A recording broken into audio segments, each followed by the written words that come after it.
into depth in the in-depth presentations aimed at providing a comprehensive understanding of quality standards and methodologies used in various qualifications.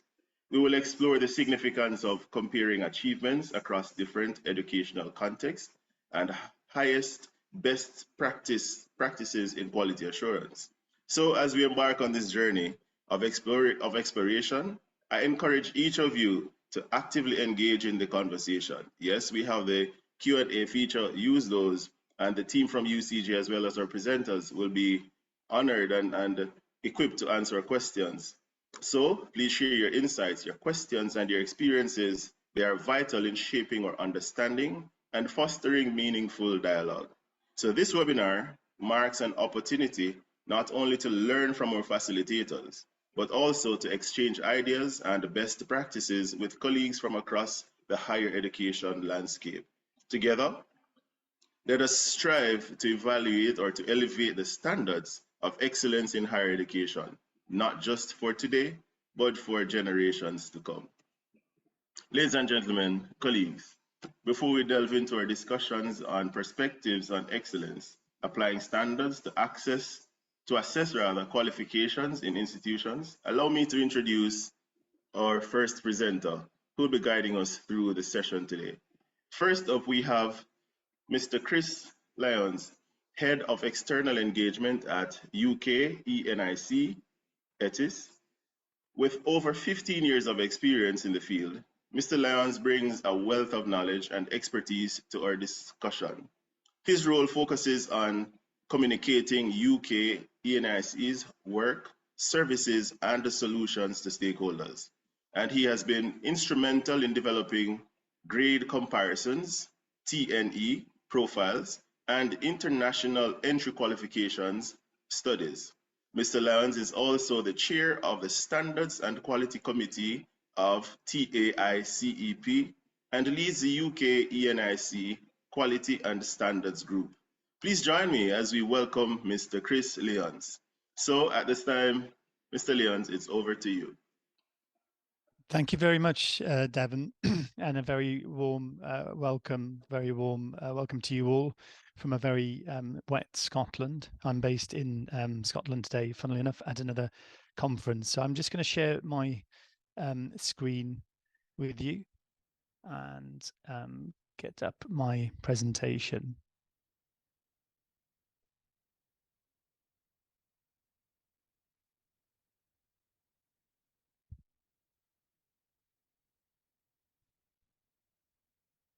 Okay, so it's a real pleasure to be here today at this University Council of Jamaica event.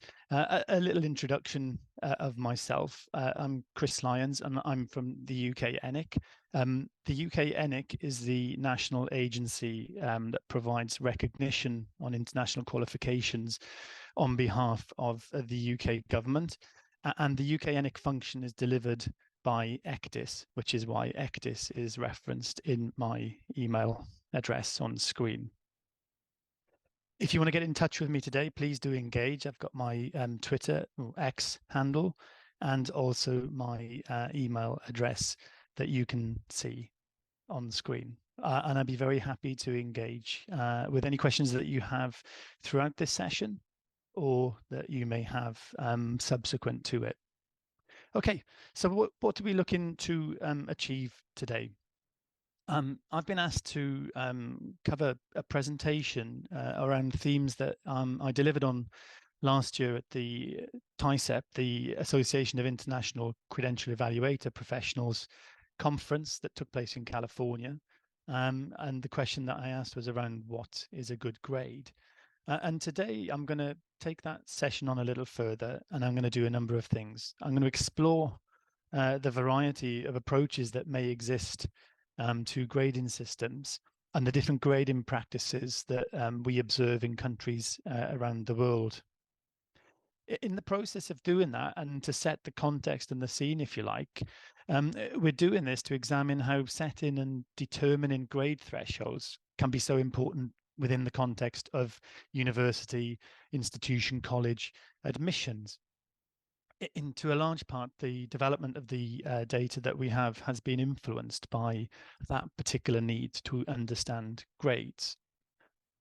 So when it comes to admissions then and finding appropriate students, quite often discussions lead on to what constitutes a good grade. So we'll give some consideration to that in the session also.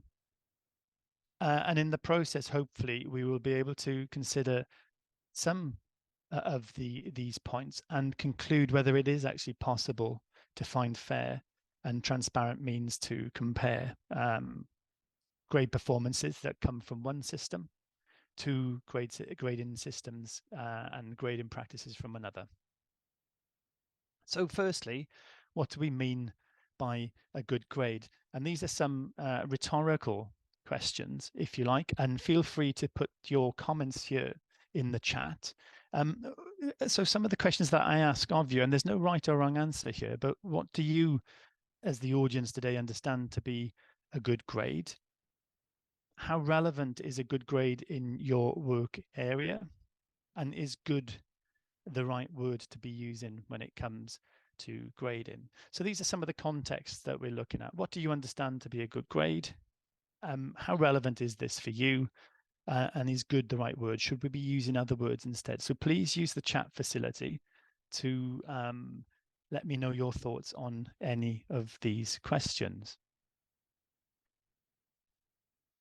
So when we're considering grading systems, when we're considering grade performances, we need to have some indicators, don't we? We need to have some barometer, some measurement that talks to you about performances. So what information is it that you actually use when you're presented with the profile of a student, you're considering whether to admit them onto your program?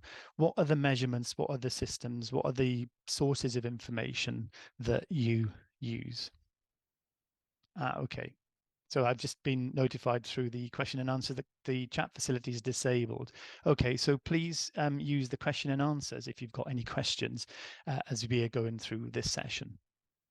So what information do you use to determine a good grade in performances then?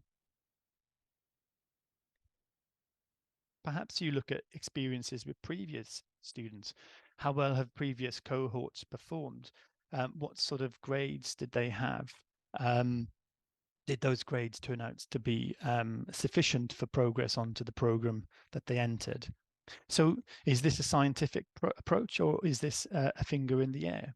Or is the basis of experiential indicators a useful one when it comes to informing admissions? Perhaps you look at grade descriptors when you're presented with a candidate's profile and their certificates.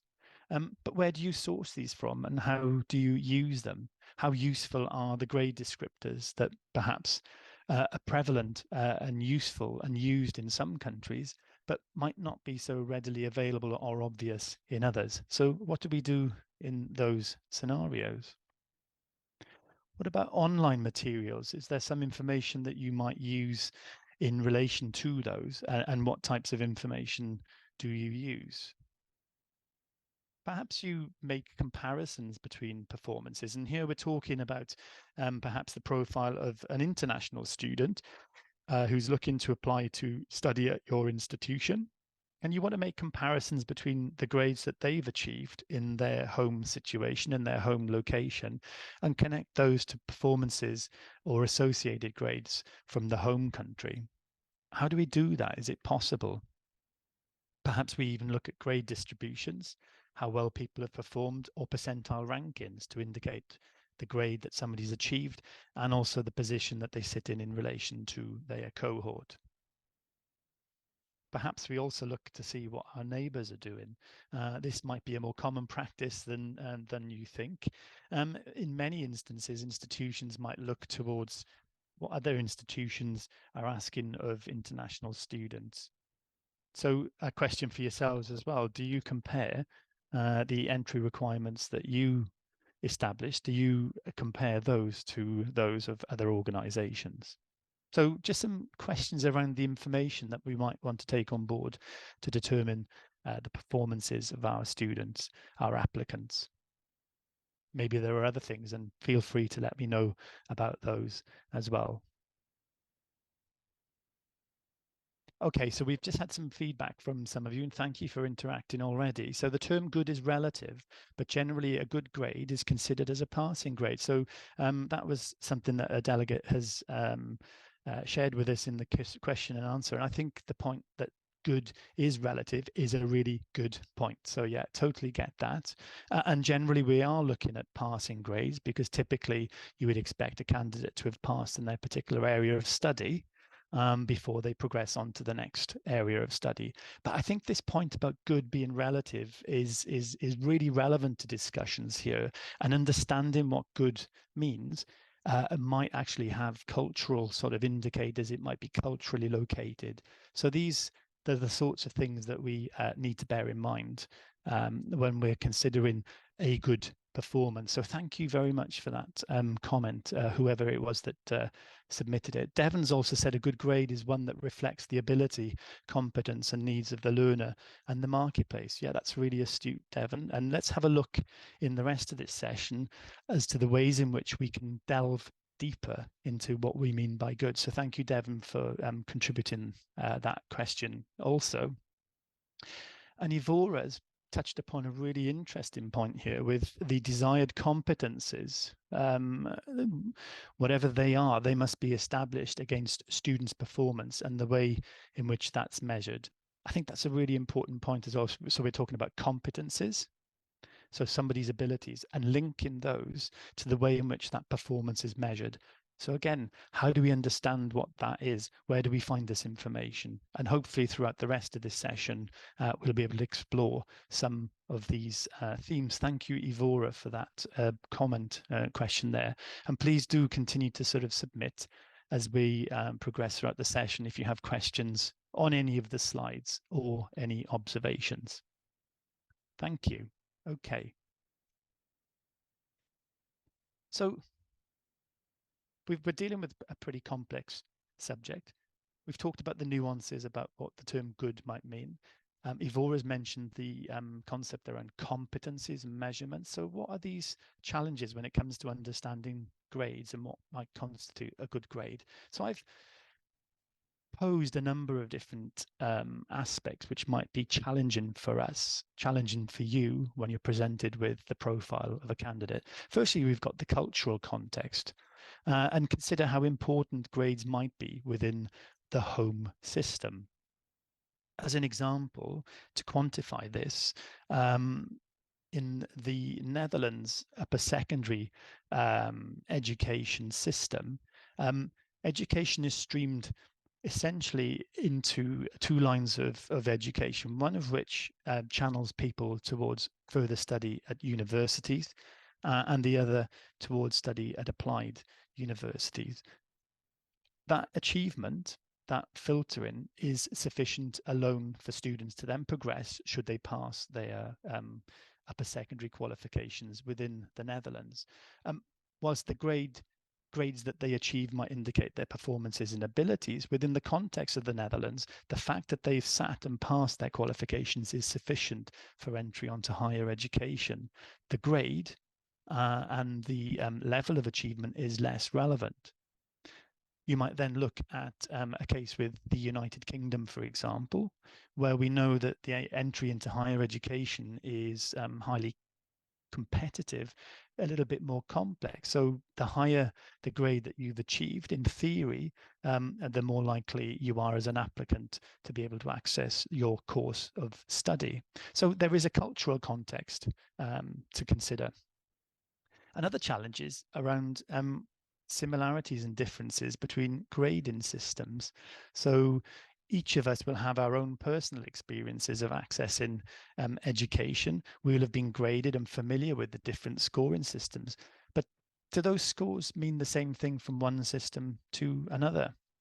And indeed, even if the same scoring system is used, can we argue, can we say that the grades have the same meaning? That's a challenge as well. We might have some countries, and this presents the third challenge, where there are multiple scoring systems. I'll talk about some of these variations later, but one thing that has stood out to me in my research over the years in grading is the example of the Swedish higher education system, where universities often operate their own individual scoring systems, and in some instances, there are different scoring systems that are applied between departments within the same institution. That's perhaps a more of an extreme example, but the broader point being that there may be many countries in the world where there isn't a central scoring system. A further thing that we need to consider when we're looking to identify a good grade and compare it to a standard that we're more familiar with is that there might be differences in the qualifications in terms of their structure, the curriculum, the examinations, the way in which knowledge and learning is tested. And finally, we have that perennial challenge, the lack of information. Perhaps there isn't sufficient information on descriptors or even on data that relates to pass or the pass, success, fail of a particular cohort from countries. So how do we get around those? And I'll explore in a second the International Grade Comparisons database to take that further. And somebody's asked, what determined a good grade? Aren't students awarded scores based on their level of competency? It is a reflection of what they have mastered from the objectives being tested. Yeah, that's a really good point. Exactly. So we're exploring what we mean when we talk about good grades. And the point, I guess, that I would be making is that that element of good and understanding of that might differ from culture to culture in some way. Thank you for that question. And another observation, if the assessment is not aligned to the learning outcomes, how do we use those grades to make informed decisions? What would you suggest facilitators do to ensure their assessments are aligned to the learning outcomes? That's a really good question. And I think we're looking at some of these challenges, and I think understanding what a particular score means and how it links to descriptors, how it provides us with information on what that performance means should then also link to those learning outcomes. So I think the more materials, the more information that we have at our disposal, the easier it will be to make a better informed decision. And I think over the course of the next 30 minutes or so, I will be exploring some of the sources, some of the facilities at our disposal that we can use to gain increasing understanding of grades, comparing grades and what might constitute a good grade. Okay, so just taking an example from international comparisons, which is the UK ENIC database, which provides information on over 200 countries of the world on behalf of the Department for Education and available to all subscribing members. So how do we help? How do we start dealing with this question about grading? Well, if you look on screen, and I'm just hovering over this area here, we provide information that relates to the grading system of a particular country. I've just taken Jamaica. Completely by coincidence, I've taken Jamaica as an example to share with you. And then you can see that within the pages on the grading system, we provide information that relates to some of the typical qualifications that may be available to students within Jamaica or within any other country that we include on the database. And as you can see, we've included information on the Caribbean secondary education certificate and then listed the descriptors for overall grades and profile grades, as you can see on screen. So it's beginning to give you a little bit of extra context and background into the way in which the education system works, but also then in terms of how assessment is made within the system. And we can see here a close-up then of how a grade within a qualification, and this is another example taken from the Jamaican country file, from the Caribbean Advanced Proficiency Examination, the descriptors that relate to the particular grades there. So this gives us some context. We have an understanding there's a scoring system. Okay, what is it? Is it a percentage system? Is it a grade point average, a GPA type system? Is it a classification system, which would be typical of higher education in the UK? Whatever the system is, we provide the information around that.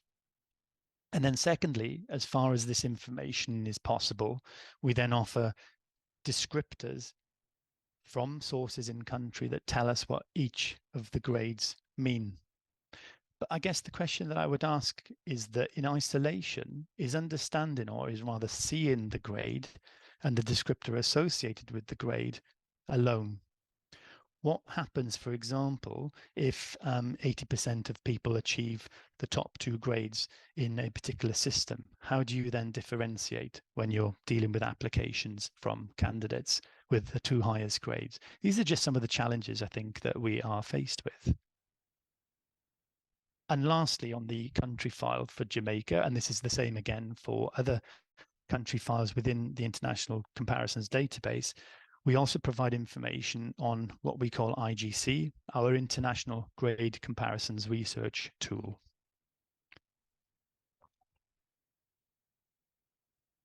Okay, so what is International Grade Comparisons? It's actually a piece of, it's a database that started from a piece of work from a study in Europe, probably about 20 odd years ago, that looked at performances of upper secondary students across a number of countries within the European area. By 2013, it had transformed into a database that I started working on, where we looked at the performances of students in upper secondary qualifications and undergraduate qualifications, with a view to understanding how those performances compared to the UK. In essence, the International Grade Comparisons database is intended to provide quick and clear comparisons of grades. It's updated on a yearly basis. And as we currently speak, that database includes over 140 countries, and that includes qualifications from 2 non-country specific instances, the International Baccalaureate and the European Baccalaureate. We're now proud to say that we actually have over 500 entries that relate to performances and grades from those countries. But how does the database actually work? Well, its basis is on what we refer to as grade distribution.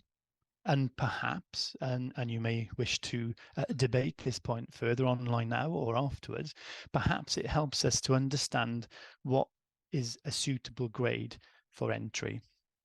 So let's have a look a little further then at some of the details from the database.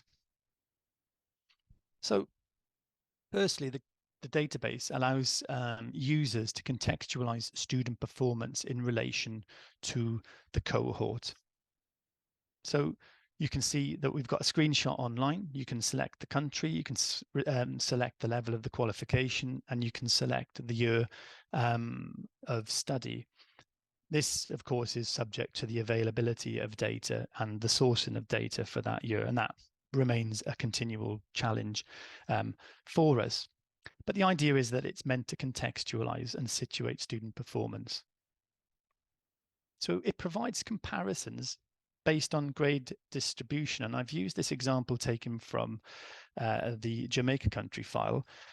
Because this is from a UK ENIC database, we compare on the left-hand side data from the advanced level, the GCSE, the GCE advanced level qualification from England, Wales, and Northern Ireland, and we compare that to a counterpart qualification from Jamaica, the Caribbean Advanced Proficiency Examination, and present the distribution of grades on screen.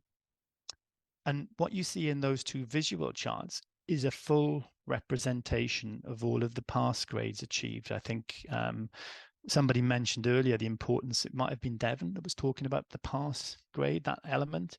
So what you see on screen is a distribution of all of the pass grades achieved from the lowest passing grade. So taking, for example, this area here, which would be 2Es in the A level, right the way through to the very highest levels of achievement, which notionally in the A level is 3 A stars. So I think what this does is it contextualizes that student performance.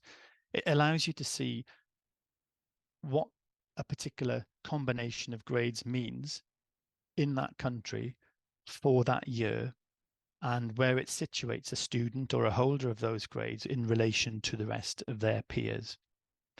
What it also helps to do, if we're comparing between, say, the UK and Jamaica, it allows us to see how those performances might compare in terms of percentile ranking.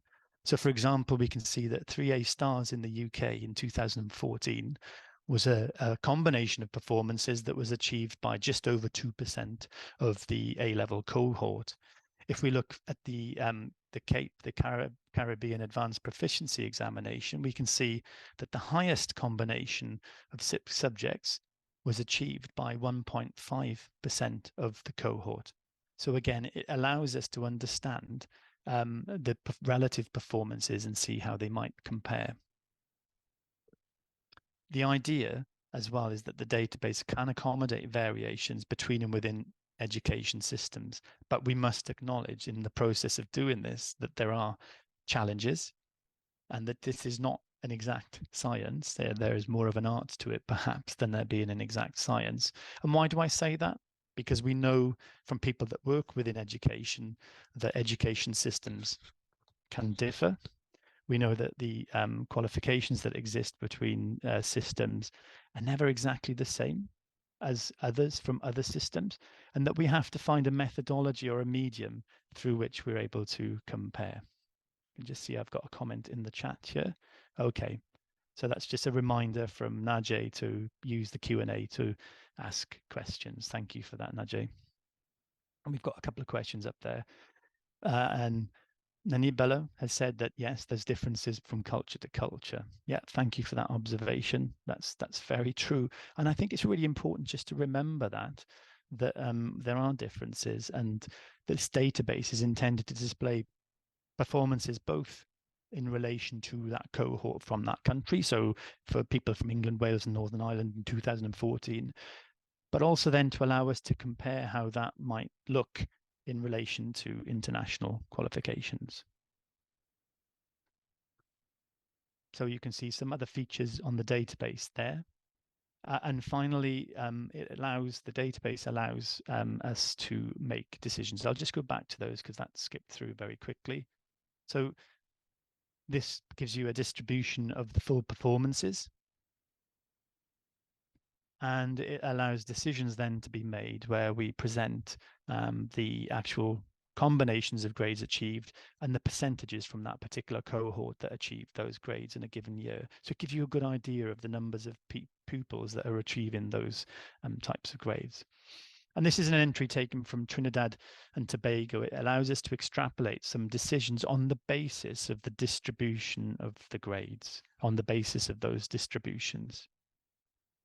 Okay, so we talked a little bit about challenges, and we've talked about cultural context. We've talked about this process not being an exact science and more of a sort of an art form, if you like. Let me talk you through some of the variations that we've observed on the database now through the research that we've done. And I think, again, sometimes knowing at the very start that there's not going to be a cut and dried black and white answer is important. Sometimes it is relevant to know that there are going to be nuances, that you need to take information to help inform decisions. And I think that by understanding the different variations that exist, by understanding those challenges, it will help us make a more wholesome, a more rounded decision when we're looking to identify a good grade. So in the research that we've carried out, we've noticed that there are variations in the way in which grades are reported by region. The best example that we can take is with the QAW, the upper secondary qualification that is used for entry into higher education in China. And that is administered in two different streams across all of the different states and provinces of China. And we include on the database statistics for each and every one of those 31 provinces, autonomous regions, and administered Chinese areas. Interestingly, for the QAW, it's administered in both an arts and a science stream. So not only is it administered per province and grades are reported per province, but also that they're done per subject stream area. And the database provides information on that, as you can see also. We talk about grading system, and I alluded to Sweden. Well, perhaps it wasn't so much of an allusion, it was more of a direct reference, wasn't it? I talked about Sweden at the start of the presentation, and the fact that in the course of colleagues researching grading at higher education level in Sweden, we noticed that many universities employed a variety of different scoring systems. And so the database has tried to accommodate those different types of grading systems that exist. We provide further information within the database as well to contextualize what those different grading systems may or may not mean. But remember, as I noted with Sweden, that in some instances, I think we observed that not only did institutions vary with the grades that they used, but also some departments within the same institutions did as well. And of course, another way in which grade reporting varies is by examination board. And I think India, as a very large international market, or a very large country with a lot of internationally bound students, is a really good example of this. In India, there are numerous state boards and 3, I think, central examination boards. And we have an example of one of those, the SISCI, on screen there. So as far as UK-ENIC is able to access data from those exam boards, it then presents the different performances on the database according to the exam board that administered that qualification. So I'm just taking the example here of the upper secondary qualification, the Standard 12 in India. And we know that it is administered by a variety of different state boards and national boards. And that's important because they may examine in different ways. They may provide differing scoring systems. So there must be a lot of variety that users, that stakeholders, that admissions officers need to be aware of. Another variation can be seen in terms of qualification level. And we've taken the example here of Hungary, and you will have noticed now that we're looking at qualification systems, education systems from all over the world, because things really do vary from country to country. And I think this gives context to understanding what understanding is about a good grade and how challenging that can be.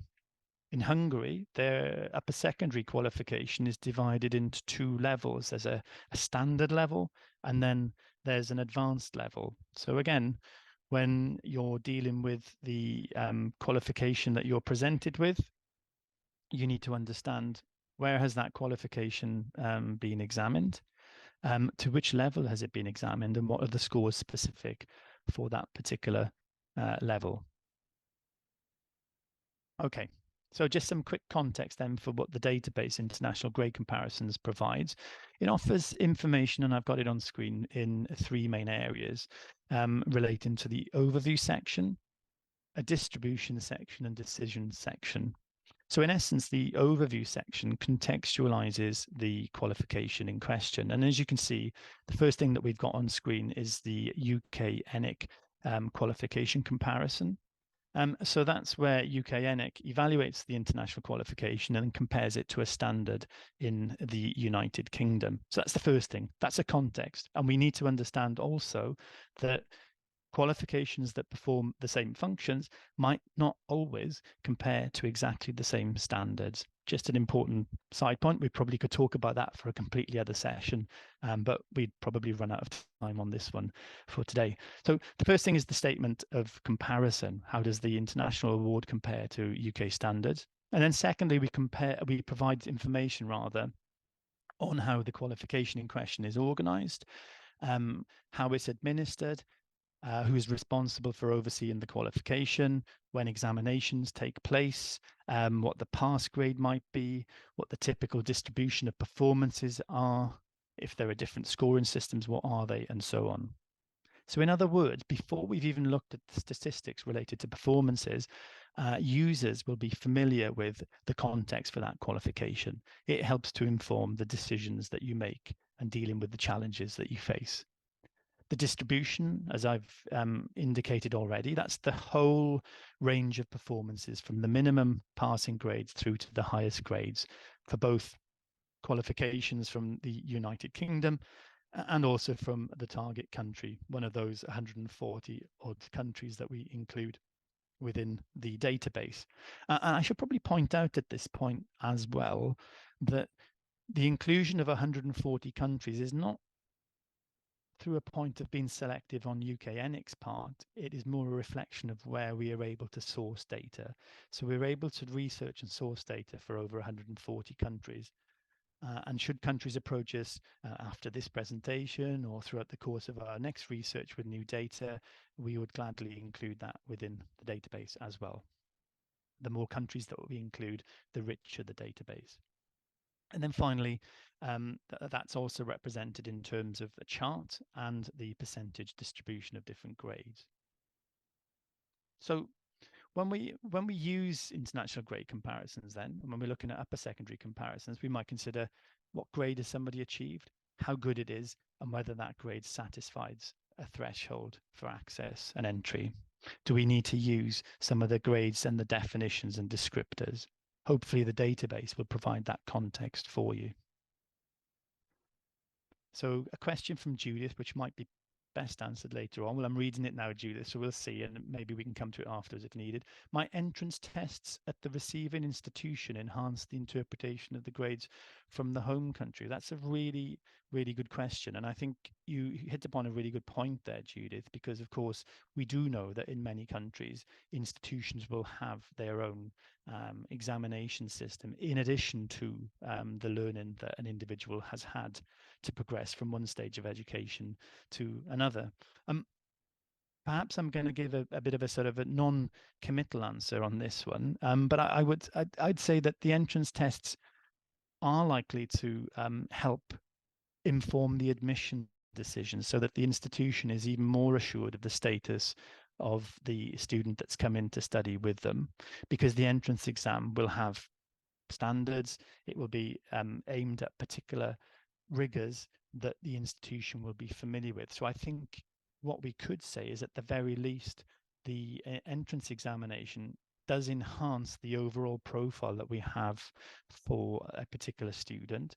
And I think for some institutions, that might be the most important thing that a student does, that they've gone through certain stages and then they have to do the entrance examination as well. But I think it's a really good point that you raise. So thank you for asking it, Judith. Okay. So imagine that we're looking to identify a good grade, and I've just taken this as an example. And remember, there are no right or wrong answers. It's just to get the thoughts flowing. We're looking to set undergraduate entry requirements for holders of the Caribbean Advanced Proficiency Examination. Is 3 a good grade to consider, bearing in mind that this is in a single subject? Is it a good grade? Well, let's just have a look at the information that we've got, and there may be plenty of other considerations that we may want to look for. Beyond that, the motivations of the student, the qualifications that they've sat. As Judith mentioned, there may be the need to do an entrance examination. What are the subjects that the individual has studied? So there may be many considerations, but let's just have a look at what IGC shows us. So on the left-hand side here, we've got the distribution of grades for students from England, Wales, and Northern Ireland. And on the right, we've got the achievements from the Jamaican qualification. So imagine that that student is looking to apply to a university in the UK, let's say, with a grade of 3. Where would that place them in relation to their cohort? Well, we can see from the decisions tab that we attribute the grade of an A-level C in the year 2018 to broadly on a par with that grade of 3 from the Caribbean Advanced Proficiency Examination. And let's just go back to that distribution screen so we can see this brown area here. That's a grade of 3 achieved by 38.34% of students. Makes up a very significant chunk, a very significant portion of students in the middle of the cohort. And that might overlap a little bit with students in the UK that have achieved this grade, which is a B, and also the majority of students in the UK that have achieved a grade of C. So you could use the decisions that we've made to align this with a minimum achievement of a grade C. Or you might want to look back at this screen and say, well, if it's a particularly high level 3, we might be looking at a grade of B. So you can see there is no immediate or straightforward line by line way of comparing, but it contextualizes and narrows down the performance in terms of percentile ranking, if you like, for that student. We've also got the descriptors, which are sat behind here, which give you more information on that grade of 3. Maybe that will enhance your decision making. Maybe it'll make it more complex. And we've highlighted some of the areas here where that grade of 3 is achieved and what that might mean. So is it a good grade? Well, what do people think? If you're looking to set undergraduate requirements, would 3 be a reasonable grade? Would you expect more? Do you think a student could get in with less? As I say, I don't provide the answer ultimately to what the good grade is, but for people working in admissions and setting thresholds, this helps to provide that context. This helps to better understand that achievement and to determine whether to admit a student or not. Okay, so we've talked a little bit about upper secondary achievement.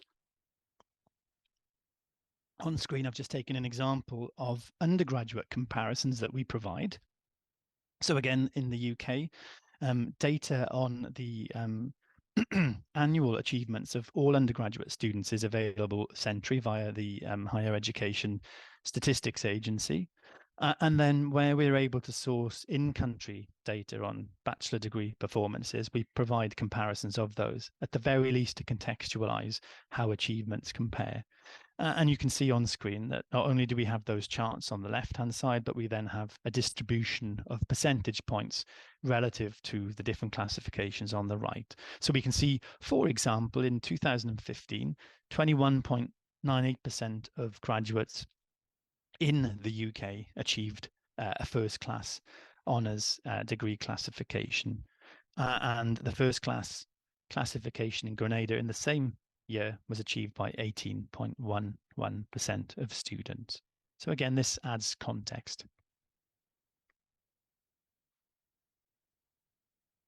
Okay, a little bit of a diversion for a moment from international grade comparisons, a brief detour, if you like. And we're looking at the International Entry Qualification Study. There were 2 studies conducted by what was then UK NARIC. We used to be known as UK NARIC, we're now known as UK ENIC. The first study was conducted in 2015-16. The second was done in 2018. What is the link, first of all, between this and grading? Well, we often get asked as a national agency, how does a qualification compare in terms of levels? The second question we're often asked then is, well, is the grade that the student holds in that particular qualification a good grade or not? And we've already talked about the challenges there. The third question that we are often then asked is, well, how likely is somebody with this qualification and this particular grade, how likely is it that they're going to be successful on a course of study? So in brief, the international entry qualifications was a pilot study and then a fully blown study in 2018, where we looked at a number of different countries where UK ENIC compared the upper secondary qualification not to the advanced level qualification, which is the typical qualification, not the only qualification, but it's the typical qualification for entry onto higher education in the UK. And we looked at a number of countries where we actually compare the upper secondary qualification to the standard of the AS level. Why? Because, as we've said, education systems differ.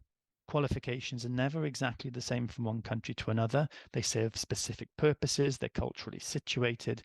They may be organized in ways that makes it very hard to have a precise comparison to one level or another.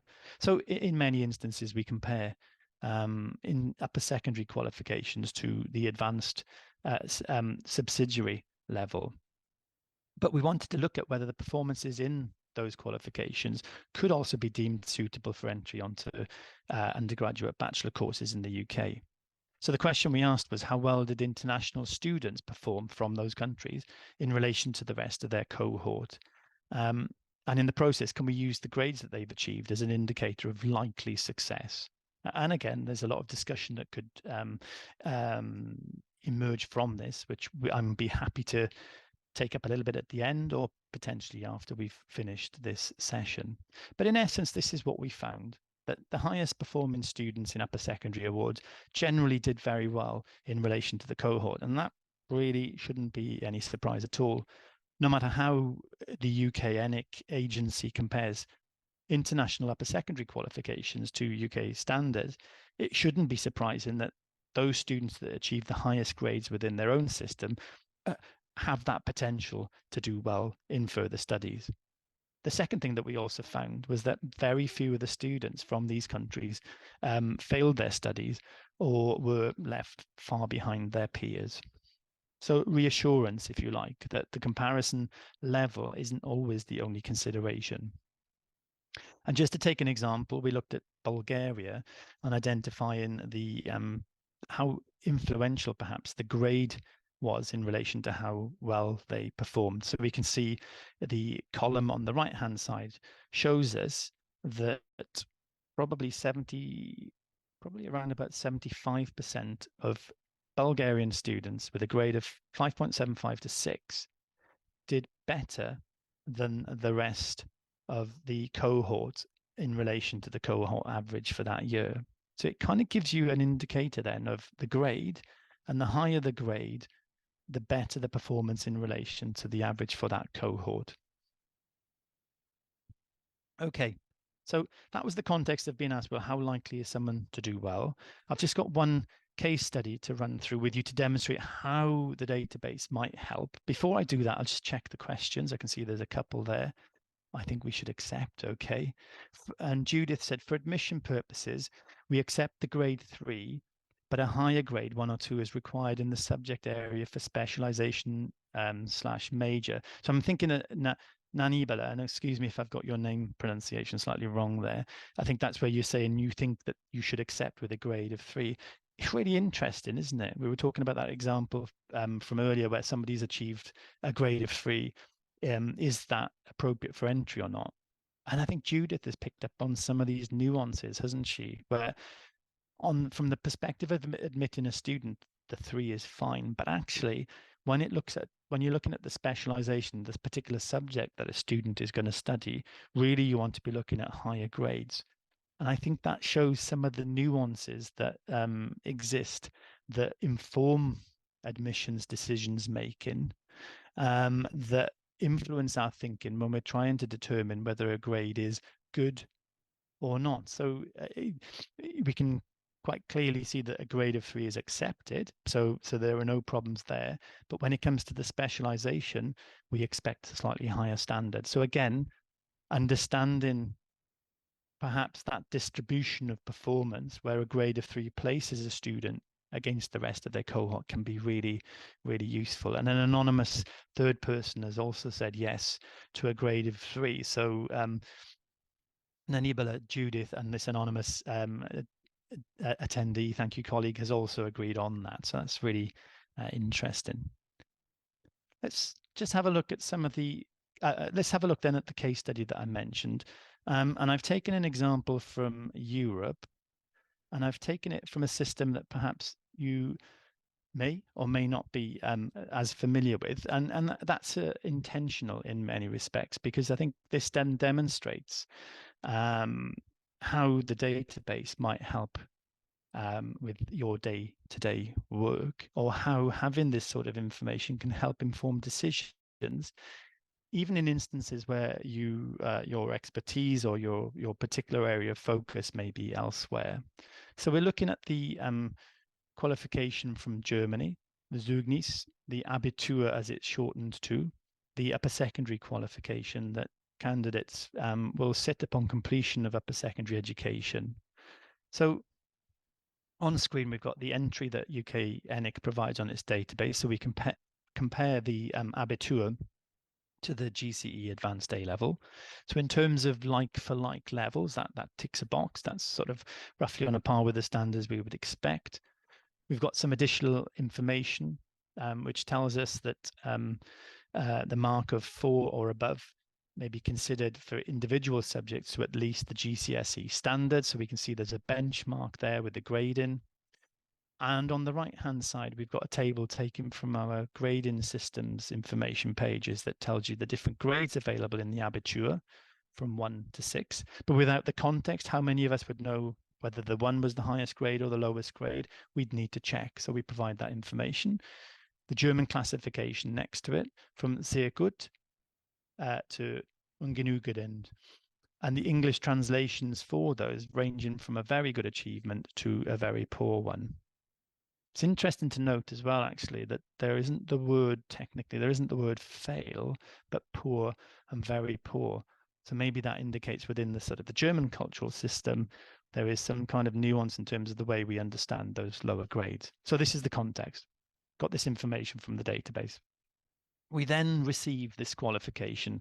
And don't worry, I'm not going to test attendees today for their levels of German, because I know for a fact that my level of German isn't particularly good. So we receive this Abitur from a candidate from 1993 and the list of subjects on the right-hand side. So I wonder at the moment, would we know how well the candidate has performed? Tricky.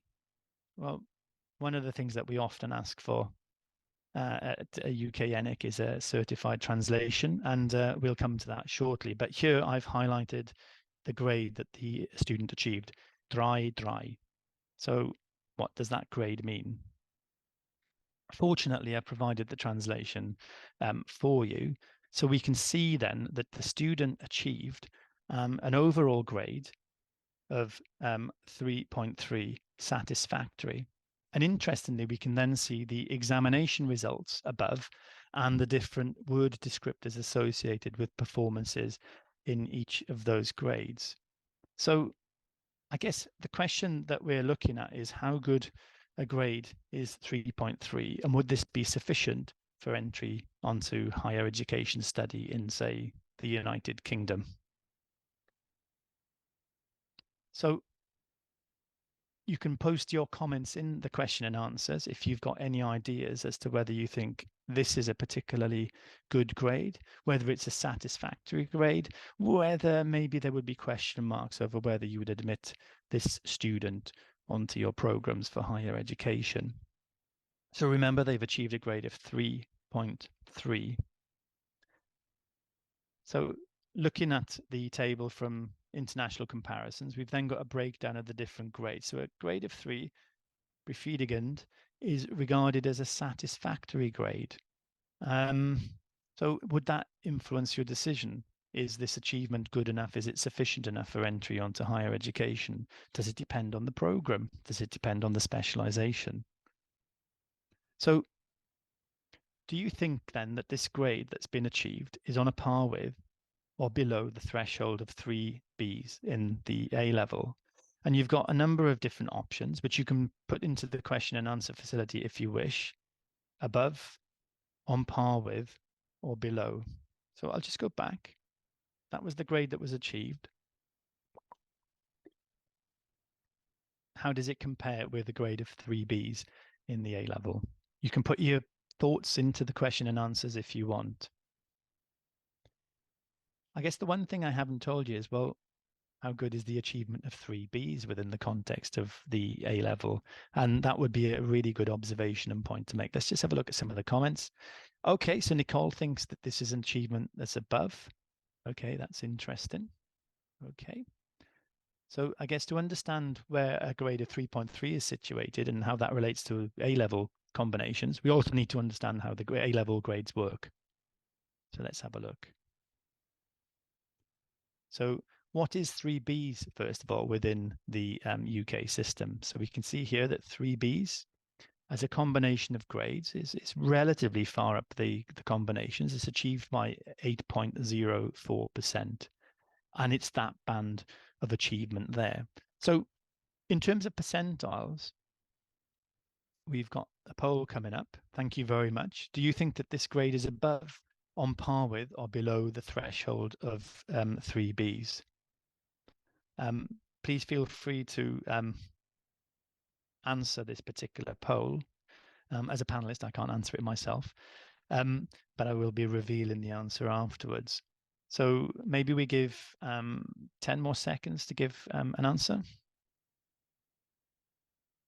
I don't know if we're able to put the answers up for that.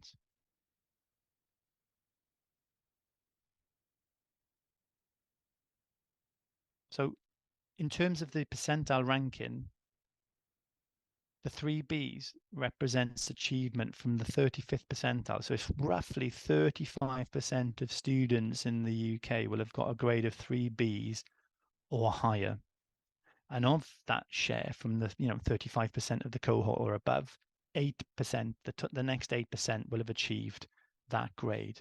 Thank you very much for interacting with that. So we've got people that have said a grade of 3.3 is above. So 16% think that a grade of 3.3 is achieving above 3Bs. 69% of you are playing it safe, so you've gone for on par. You're looking to sort of maybe it's roughly the same. So that's a good call as well. So the majority of you think quite clearly that it's roughly a similar sort of achievement, and then 16% of you think it's below. Thank you so much for submitting your answers to that. So over 58 of you have submitted there. That's really, really good. So let's have a look then. So that's the area. So let's have a look at the distributions chart taken from the Abitur. So we just go back. This was the grades for the A level on the chart, and 3B is 8.04%. This is the Abitur. So where is a grade of 3.3? It's quite near the bottom, actually, and it's achieved by 6.29%. I don't know if anybody wants to change their minds now before we close, but I think what we can see is that a grade of 3.3 in terms of the distribution compares to a pass grade combination of a D and an E in the A level. So arguably, this would suggest that the achievement is below the achievement for 3Bs. And we can see this on screen here. So we've got the poll back up on screen as a reminder. So about 70% of you thought it was on par. I would argue probably quite strongly that the 16% of you who said it would be below that standard were accurate, were correct in that regard, certainly from using the information that we've got on the database on international comparisons. So as we can see, that's the achievement for the A-levels, top 35%, and this is the achievement for the Abitur, and in fact, the 6.29% places it from the 96th percentile up to the 90th, more or less. Okay, so we've answered that question. So it brings us to the overall question. What exactly is a good grade then? Thanks so much for your time and attention today. I'll just check the Q&A one more time before handing back to Devon. And if you've got any questions that you want to ask me before we finish, more than happy to do so. So overall, a 3.3 is worth looking at the application, especially in a program that has low enrollment. This is a good point and something that I didn't actually touch upon, Judith. It depends in part on the demand as well, doesn't it? Or if the program is administered in a way that allows for considerable skill development. Another excellent point. So it's not just simply a case of the grade and the grade alone. It has to be situated. It has to be given context, of course. Looking at the individual grades is also informative. I think Judith is being the detective in this session. Fantastic comments, Judith. Thank you so much. You're right. The math grade was 4. So perhaps would not be chosen for a physics or an engineering program. This is all really, really good. So we can see then we use the grades to contextualize and situate. It starts to inform our decisions. And then, as Judith has said, we consider a number of other considerations. What is the demand on that particular program? Is there scope for upskilling and skills development within it? Are there particular requirements? If they have a low grade of maths, is that going to be a problem? Does that then mean that it's important in terms of the stream that they're studying? I think perhaps, Judith, we could swap places and you could finish off. I think that's a really good answer to that question. And Eric has commented that judging people based on grades can be limiting. And I think we've just proven that point by going through Judith's answer. I agree, but I would also say that understanding the grade and where it places someone within a system is a really good starting point for then asking some of these more complex questions. So I agree with that sentiment, particularly if you only judge people on the grades alone. That can be indeed very limiting. So thank you very much, everybody, for your participation. I'm going to stop sharing the screen now, and then I'm going to go back to the main screen. And if you do have any further questions, please do ask. Otherwise, I'll hand back to Devon.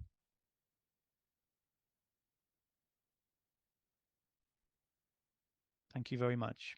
And thank you so much for your engagement as well. Yeah, thank you so much, Chris. It has been a very engaging presentation. And I must commend our attendees for being actively involved and sharing those questions as we go along. As we move through, I have a couple of things I would want to ask myself.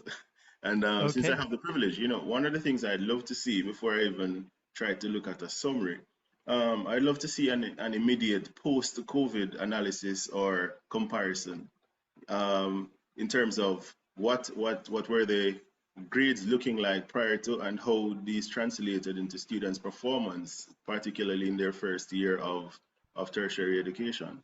From where I sit, I looked at a number and I realized that particularly for the adjustments made in the CSEC and the CAPE exams, those may have translated into some less than prepared students when compared to the pre-COVID scenario. I'd like to hear your take on that, and I think a lot of our attendees would probably have similar interest. Just a small question then, Devon. Now that's a really, really insightful point, and I think it's something that we've also been asked within the context of the UK ENIC agency by members of ours in the UK.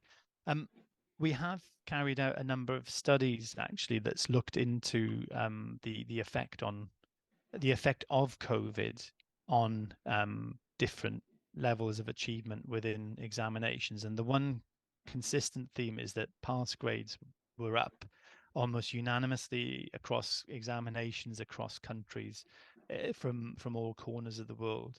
And we could see that the percentage of people achieving the higher grades was also up. So there has been that sort of inflation of the higher level performances. So within the context of grade comparisons, I think if we were to provide comparative data for those years, we would want people, first of all, to be aware that they came or they were a result of the COVID period, the COVID era, if you like. I've just got one personal observation on this one, and it might be a little bit controversial, and it's certainly not. I haven't done extensive research to look into this particular area yet myself, but one of the things that I wonder, and this is a sort of a personal opinion, rhetorical sort of question, really, is that if we've had to change the way in which students are examined because of the restrictions that were placed upon the world during COVID, then perhaps the lifting of those sort of examination restrictions led to situations where students could thrive more readily. So perhaps in some respects, by changing the mechanism for assessment, students were better able to perform to a higher level of their abilities. I mean, this might be a naive observation. It might because there are questions that are brought to mind in terms of how well somebody has performed, particularly where the assessment methods have changed. But I don't think on the surface that it should be a surprise that if the assessment processes have changed through necessity, that then the performances of students will have changed as well. To me, I don't necessarily immediately think that that means that the grades are sort of no longer a reflection of the achievement. To me, it's the fact that they reflect the way in which the students were assessed. I'm sure there are plenty of people who are attending here that would say, like, well, certainly for me, give me a 3-hour examination with 4 essay questions to do, I guarantee that by the time I come to the 4th question, I've nearly run out of time, because that's my style as a learner and as a student, and I've spent a lifetime trying to improve on it. But if you gave me a project that I could work on and I could do in the comfort and privacy of my own home, I would probably thrive and do better. So I suspect that there is an element of context that needs to be taken into account. I think the second point that you make, though, about whether students are then less prepared, I think that is a really good observation. And I think that is an area that we need to look into further, particularly if students embarked upon higher education study and perhaps weren't quite prepared for the rigors of study at that level as they might have been previously. Is that because they weren't taught or examined appropriately, or was it perhaps because of the change of the way in which they would have interacted in their studies? I'm really not sure about that answer, but I think you've asked a really, really challenging question and a really pertinent one that is worth sort of looking into in more detail. All right. Thank you so much. I'm seeing there's one question and a comment in there before we close out the segment. I don't know if you look at that one from Nicole Williams. Is there a way to use this grading system comparison to examine how Jamaicans perform in international exams like the PISA exam? That is a good question. The database is set up, as you will have seen, to compare performances at the moment to standards within the UK to performances in UK qualifications. Why? Well, because we're the UK agency and we're serving first and foremost the stakeholders, the members within the UK, that large proportion of whom work within higher education and admit international students. So the focus there is to relate international performances, to situate it within a UK context. But there is no reason why that methodology and approach cannot be used to compare the performances from other countries or to other examinations. We haven't looked into PISA, but that is something that is in theory possible. So thanks for that question, Nicole. All right, and then there's this comment from Marlene Roach. I don't know if you saw that one. Shall I read through? So Marlene said that she agrees that COVID has affected the grades for our students. However, it just means that universities need to put foundational courses in place for these students to elevate their performance level during the tertiary education. So while we will not accept those who didn't pass, those who pass with significantly lower scores would need to be given further assistance to ensure their success, especially in maths and English courses. Well, that's a really good observation. A little bit like our candidate from Germany that I shared with you just now. I think at least one attendee said that they could be entered onto a course program and given additional support. So, yeah, that's a really interesting one. I think the thing that I would want to explore further, just for the curiosity, is understanding if for those students whose performances hadn't quite reached that level, was that directly because of COVID, and in what way was COVID the contributory factor? Was it that their learning suffered? Was it their access to studies was undermined? That's the sort of area that I'd like to know more about. But it's certainly the case, I agree with Marlene, that it makes sense to provide support for the students that maybe need some still skills gaps filled, or some confidence building in particular areas. So that sounds really good. All right, thank you so much. I know we could keep going on and on, but we are going to be moving as we progress. I'm going to pause at this time and just invite the UE Jazz and Blues group to present an item for us at this time. Thank you so much, Chris. Thank you very much, Devon. A real pleasure to be here today, and thank you everybody for interacting and engaging so much. Do be in touch.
They don't get anything. Omi your water. They don't get anything. If you fight them unless you wonder. They don't get anything. Say water don't get anything. They don't get anything. If you fight them unless you wonder. They don't get anything. And they talk of black man power. They don't get anything. And they talk of black power. I say. Say water don't get anywhere.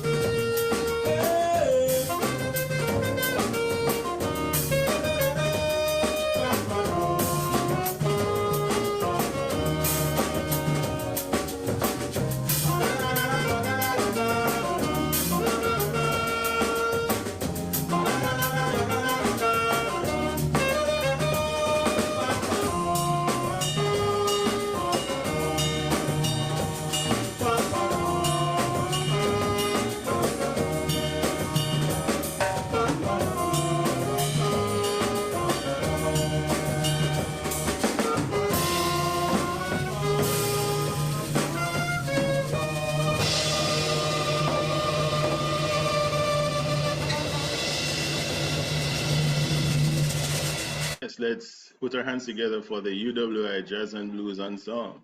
Thank you so much. And as we move on with our webinar today, we've just looked at what is a good grade, and I'm sure we still have questions and we'll ponder as we go along. But as you know, we live in a global village, and so we have to make meaning and sense of the context within which we operate, and so these are vital sessions. Now we move on as we look at the topic, quality in recognition, perspectives on the application of quality standards to credential evaluation. Our presenter, Margaret Wenger, Senior Director of Information and Knowledge, Educational Credential Evaluation, ECE. Margaret has been in the field of international credential evaluation since 1990, having previously worked in Togo and Japan. After more than 30 years at Educational Credential Evaluators, as an evaluator, senior evaluator, and a senior director of evaluation, she is now ECE's Senior Director of Information and Knowledge. In this role, Margaret focuses on providing international education professionals with resources and up-to-date information on evaluation modalities or methodology, trends, and standards.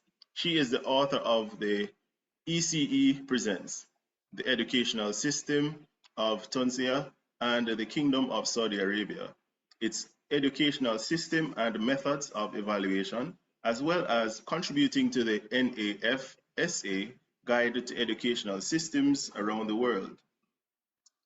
And in other publications, she has given workshops at international conferences including NAFSA, NAGAP, CGS, TAICEP, and EAIE. She leads the Association of International Credential Evaluation Professionals, Digital Student Data Initiatives, and serves on the board of directors of the Groningen Declaration Network. Colleagues, ladies and gentlemen, let's make welcome Margaret Wenger, Senior Director of Information and Knowledge, Educational Credential Evaluation. Over to you, Margaret. Thank you. Thank you so much, Devin. As you were reading that, it came to mind that we certainly love our acronyms in international credential evaluation. So I'll just start sharing my screen and get the slideshow going. All right. So I'm so pleased to be here. Pleased to follow up my colleague Chris Lyons, who I've known for a long time, and really illustrates sort of some of the perspectives of his organization versus our organization, and some of the work that we do that's similar, and some differences between our organizations. Yeah, I will just start by saying a little bit about ECE. We are a private credential evaluation. We are an agency. We are a nonprofit organization. And in the US, unlike many countries, credential evaluation is typically handled by private associations, private organizations like ECE. Many institutions, larger universities do evaluations themselves. But many will refer international applicants to associations and agencies like ECE. Also, we do evaluation reports for professional licensure purposes, for employment, for immigration, other purposes like that. And so our business is a little bit unique in that we have two types of clients. And I mention this because it has a lot to do with our quality assurance and so on. The one client is the international learner. And, you know, what do we owe them? What is our obligation to them? And then our other client is whoever will be receiving our evaluation report. Typically an institution or licensure board and so on. So what we'll talk about today, and I'm going to say the way my screen is set up, I can't see Q&A during the presentation. So if somebody wants to just jump in and let me know if there's a question, I'm happy to answer. Otherwise, I plan on saving plenty of room at the end. But there are a couple of case studies that I'll ask questions about during the session. So if I don't respond to a question, let me know that there's something in the Q&A. So what is credential assessment? Why do we do it? I think we all know this, but sometimes it helps to just say it again. What are best practices in credential assessment? We tend to interchangeably use the word assessment and evaluation. We do evaluations for US audiences, US institutions, but we also do assessments for Canadian institutions, and they tend to use the terminology assessment. So I'll use them both. What are best practices? What is our responsibility to our institutions and organizations, to our own institution, because we have an institutional philosophy that we have to keep in mind as we're preparing assessments. What do we owe to individuals? What are our obligations to them? And what are the best practices for your region? This is an interesting point to me, and I guess, again, it's more just for, as Chris had plenty of rhetorical questions, this is a rhetorical one. In Europe, the region is very important. Regional cooperation, regional policies, and so on. In the States, it's not so important. In the Caribbean, it may be, it's beginning to be, there are more conventions and agreements and so on. So this is sort of a developing issue. Yeah. Let's take a look. So what is credential evaluation? Based on the principles of comparative education, the conversion of educational credentials from one system to another. I mention this partly because one of the efforts that we've made over the years that I've been in the field is making the point that this is a profession. The credential evaluation is a profession. Comparative education is an academic field, like many others, and credential evaluators are professionals and follow a set of principles. And as Chris mentioned, it's an art, not a science. We've talked about that over the years. People have said to me, what book do you look the answer up in? And I always say there are a lot of books that we use, a lot of resources, but there's not one answer that works across the board. There are answers based on institutional policies, based on all kinds of principles, even within, what is a grade? Even within US evaluation agencies, we might convert that grade of 3 from Germany into different US grades based on our own institutional policies. So understand the educational system within your context. What are academic degrees versus what are professional degrees? What are vocational credentials? What are benchmark credentials? And we'll look at a couple of those in some case studies we have a little bit later. One of the things I also wanted to mention, we at my organization, we have a very long training program. We start by introducing different educational systems, philosophies. The UK system is a good example because it has informed a number of systems throughout the world. Francophone system based on, you know, a lot of work in a lot of systems in Africa are based on the Francophone system. The US system has influence. One of the things that we do that some of the newer evaluators are surprised about is that we make them learn about the US educational system. So in your context, obviously the Jamaican system, but people think, well, I was educated in this system, so I know all about it, but they know about their piece of that system.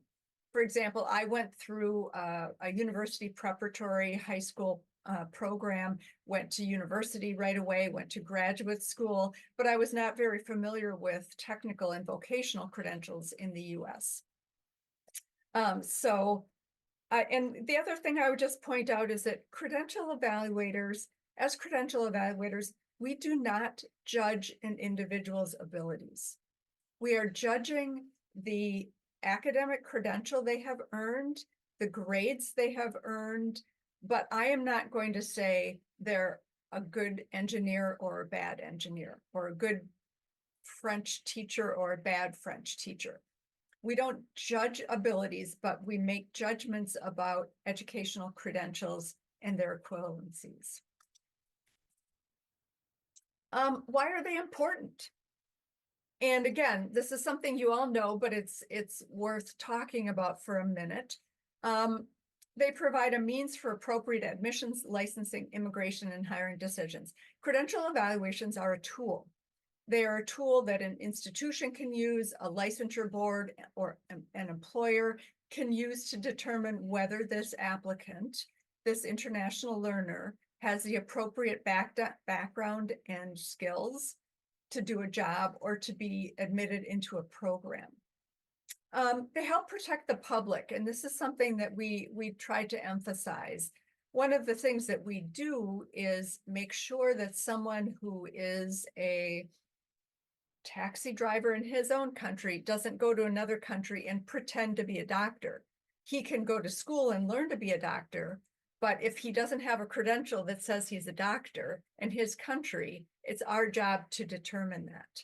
So we protect the public by evaluating teachers, engineers, dentists, any sort of a licensable profession or a profession that has specific skills. We ensure fairness. This is really important. I think of it as in a university setting. If you're a Jamaican student at UWI and you're sitting in class next to a student from India, it's only fair to you that that student is qualified to be there and qualified to be participating in the same class and the same coursework that you are. And that extends to employment and so on. Evaluations help mitigate risk for institutions and others by detecting falsified credentials. That's an important part of what we do. It's not, you know, the be all and end all of what we do, because it's easy to kind of go down that rabbit hole and think every credential might be fake. We've got to find it out. But it's important for us to understand safety features on credentials.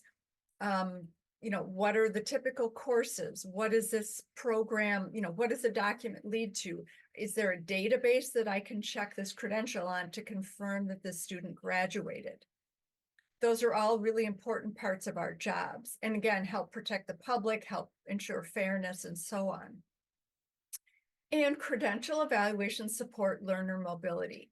I think we all understand the importance of international learner mobility, and without credential evaluations, that would be more difficult.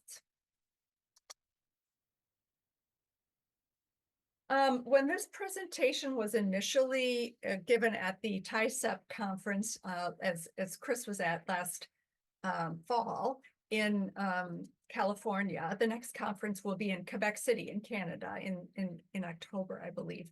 This presentation was given by one of my colleagues at ECE, along with two colleagues from Europe, from QAW, which is the Italian counterpart to Chris's organization in the UK, and APICE, which is an association of credential evaluators. And so they came up with some standards for the European higher education area pertaining to quality standards in the profession. I won't read this all. It's a little bit of a text heavy slide, and I apologize for that, but I'm a person that likes to have a lot of slides that can be referred back to with lots of information. So apologies in advance for the not only text heaviness, but the small font used on these slides. But there's a theme that will come out for whether you're in Europe, whether you're in the Caribbean, whether you're in the States. Fairness, credibility, consistency, transparency, all these characteristics keep coming up when talking about quality standards, not only for the professional evaluator, which is on the left-hand side, but also for the organization to which they work. So these will be themes that we'll be talking about throughout the presentation. So wherever in the world, and TISEP did a sort of a survey of how credential evaluation is practiced around the world. So Africa, Asia, Central America, South America, North America. And so there's a lot of good information on the TISEP website about some of those findings from that survey. But there are differences and there's similarities. So there are themes throughout, but then certain regions like Europe the European Union obviously had a lot of say in some of these criteria and some of these working papers and so on, that perspective is a little bit unique. Yeah. They do handle, I noticed that some European countries handle the consequences of falsified documents a little bit differently. And that's something I'm happy to talk about later or further. Please feel free to reach out to me after this. I'd love to have further conversations about this. But we have a certain way of handling falsified credentials at our organization that has fairly significant consequences for the person who faked the documents. But in some countries, they actually go to court, and the credential evaluator is compelled to testify. The police are involved, and so on and so forth. So that's an interesting sort of side piece as to what happens with falsified documents. Again, this comes from the European higher education area, and it's the standards and guidelines for quality assurance. So this slide really refers to a paper that is available on that link if you want to look at it further. But again, consistency and transparency, recognition of qualifications, supporting student mobility, documentation, accuracy. One of the things that came out in Europe, and this is something to think about, is the concept of we should be looking for similarities and not differences. So the example of that would be if you're a physics teacher in Switzerland and you immigrate to Sweden, you should find reasons to let them be a physics teacher rather than the reverse of that is to try to find differences. And I think sometimes we fall into that habit of looking for the differences. And if there are substantial differences, we recognize that and we say, sorry, there's too much of a difference between education in Switzerland and education in Sweden. You can't be a teacher here, or you need to do some additional coursework. But that idea of looking for similarities, looking for reasons to accept this person is an interesting one. Yeah, so the other thing, the documentation accuracy is a little bit of a moving target. And I have an example later of a case that we literally had just last week. And it's a good example of that. But the documentation accuracy, you might think, is definite. the document is accurate or it's not accurate. But there are examples, Singapore is one, other cases where the learner is allowed to go in and make changes to their record to impact what is viewable to the recipient of the document. For example, some of the Singapore secondary credential students can go in and remove failures, and so that the document you get doesn't show failures. So one philosophy, and this tends to be a little bit more of a European perspective, is that the learner owns their credential. Our perspective, typically in the States, is that the institution who issued the credential owns the credential and owns the content. So that's something to keep in mind. Again, it goes back to that whole concept of cultural, how does culture affect education? And when I was in graduate school, my master's degree was in the cultural foundations of education. So I studied this a lot, that how does culture affect an educational system? And again, you don't want to get me started on that tangent because I can go on for a long time on that. TISEP is the Association for International Credential Evaluation Professionals. I share this slide because much of the really great resources on the TISEP website are not behind a membership wall. And for example, the professional competency profile and the guide to credential evaluation, you should be able to access them via that link without being a TISEP member. There are a lot of really, really good benefits from being a TISEP member, webinars, training programs, the conference, and so on. But some of these great resources you don't need to be a member to access. So I would really recommend that you go to those documents and take a look at that. So the association defines and promotes the profession, develops and promotes common standards, advocates for the profession. So in other words, they will go to immigration attorneys and say, listen, you know, if credential evaluators are professionals. Conduct research and disseminate information that supports the profession, identify and develop theories and methodologies and best practices, obtain appropriate official recognition for the association, promote cooperation with other groups. So in other words, TISEP cooperates with other professional associations with similar goals. We work a lot with NAFSA, with study abroad providers, those kinds of things. And identify and promote professional development, training, and other educational opportunities. So yeah, TISEP is been around for a little over 10 years now and is a really nice organization because it focuses specifically on credential evaluators. I will talk a few minutes about NACES, which is the National Association of Credential Evaluation Services. So TISEP is the organization for professional credential evaluators. NACES is the organization for professional evaluation organizations and sets quality standards. And one of the things that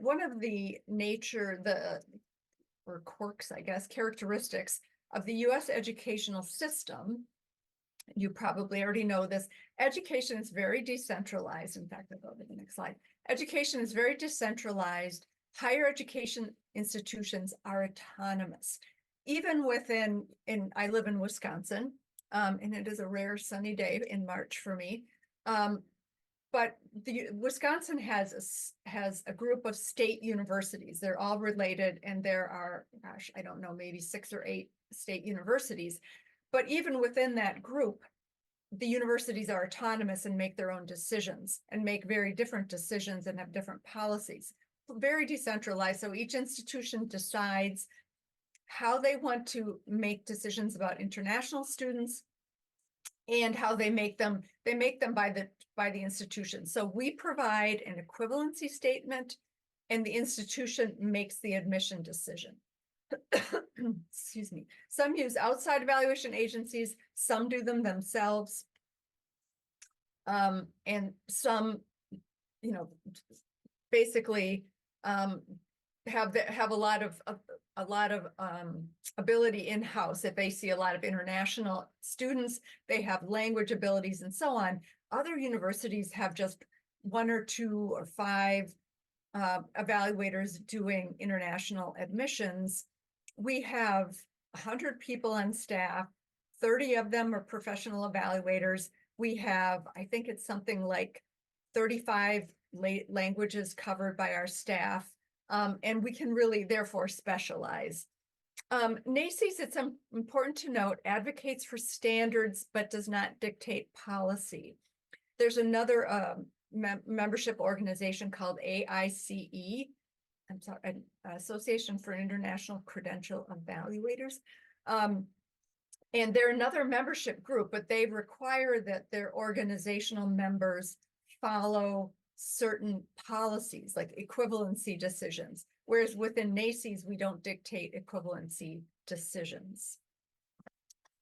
NACES Code of Ethics, I think is really important. Comply with bylaws, membership criteria, research and share, be professional, and engage with the public.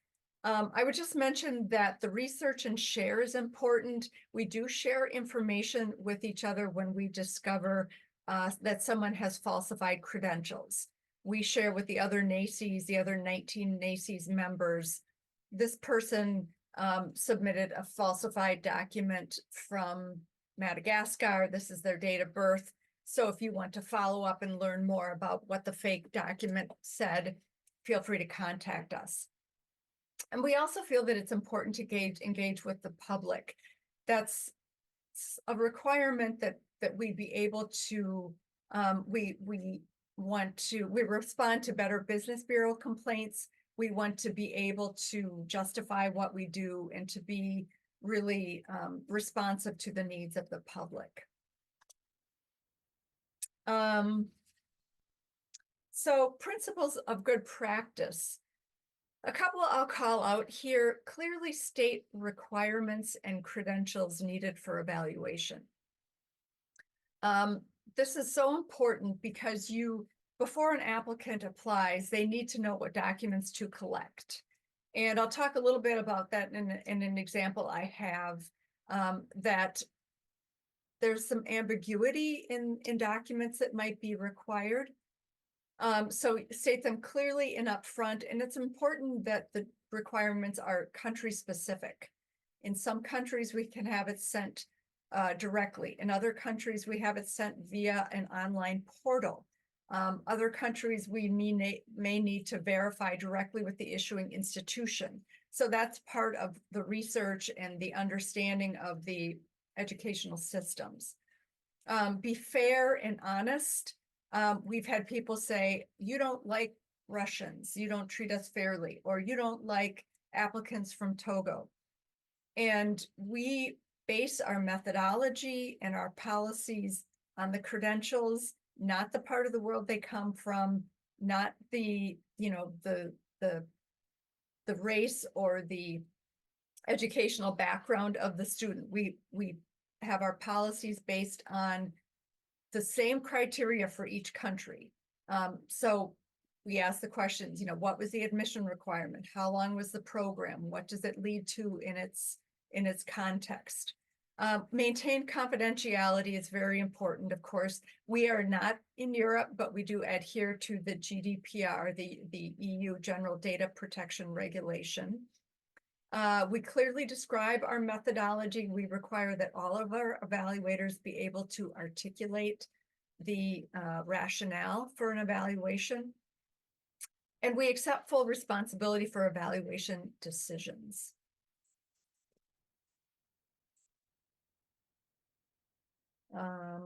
Yeah, just to mention, this will come up later, but we always base our documents on base our evaluations on official documents and not translations, photocopies, any kind of unofficial documents. Again, quality standards, this pertains to NACEs. This is pretty self-explanatory. Standards in relation to ethical and good business practices. Credential evaluation agencies in the US are businesses. Some of us are nonprofits, some are for-profit, but we're not like in Europe, governmental entities, like Chris's organization is a governmental entity. We are a private business, so we have to be a good business. We follow standards in relation to evaluation reports. And we have standards concerning the qualifications of international credential evaluators. In other words, as we've said, in the past, we've seen institutions that say, oh, a graduate student can do this as their work-study job. And we say, no, credential evaluation is a profession. And we need to ensure that professional evaluators are doing the work, doing the research, and making the professional decisions. We have a lot of support staff who help get the documentation, who do typing and follow up with clients for us, but the evaluators are making evaluation decisions.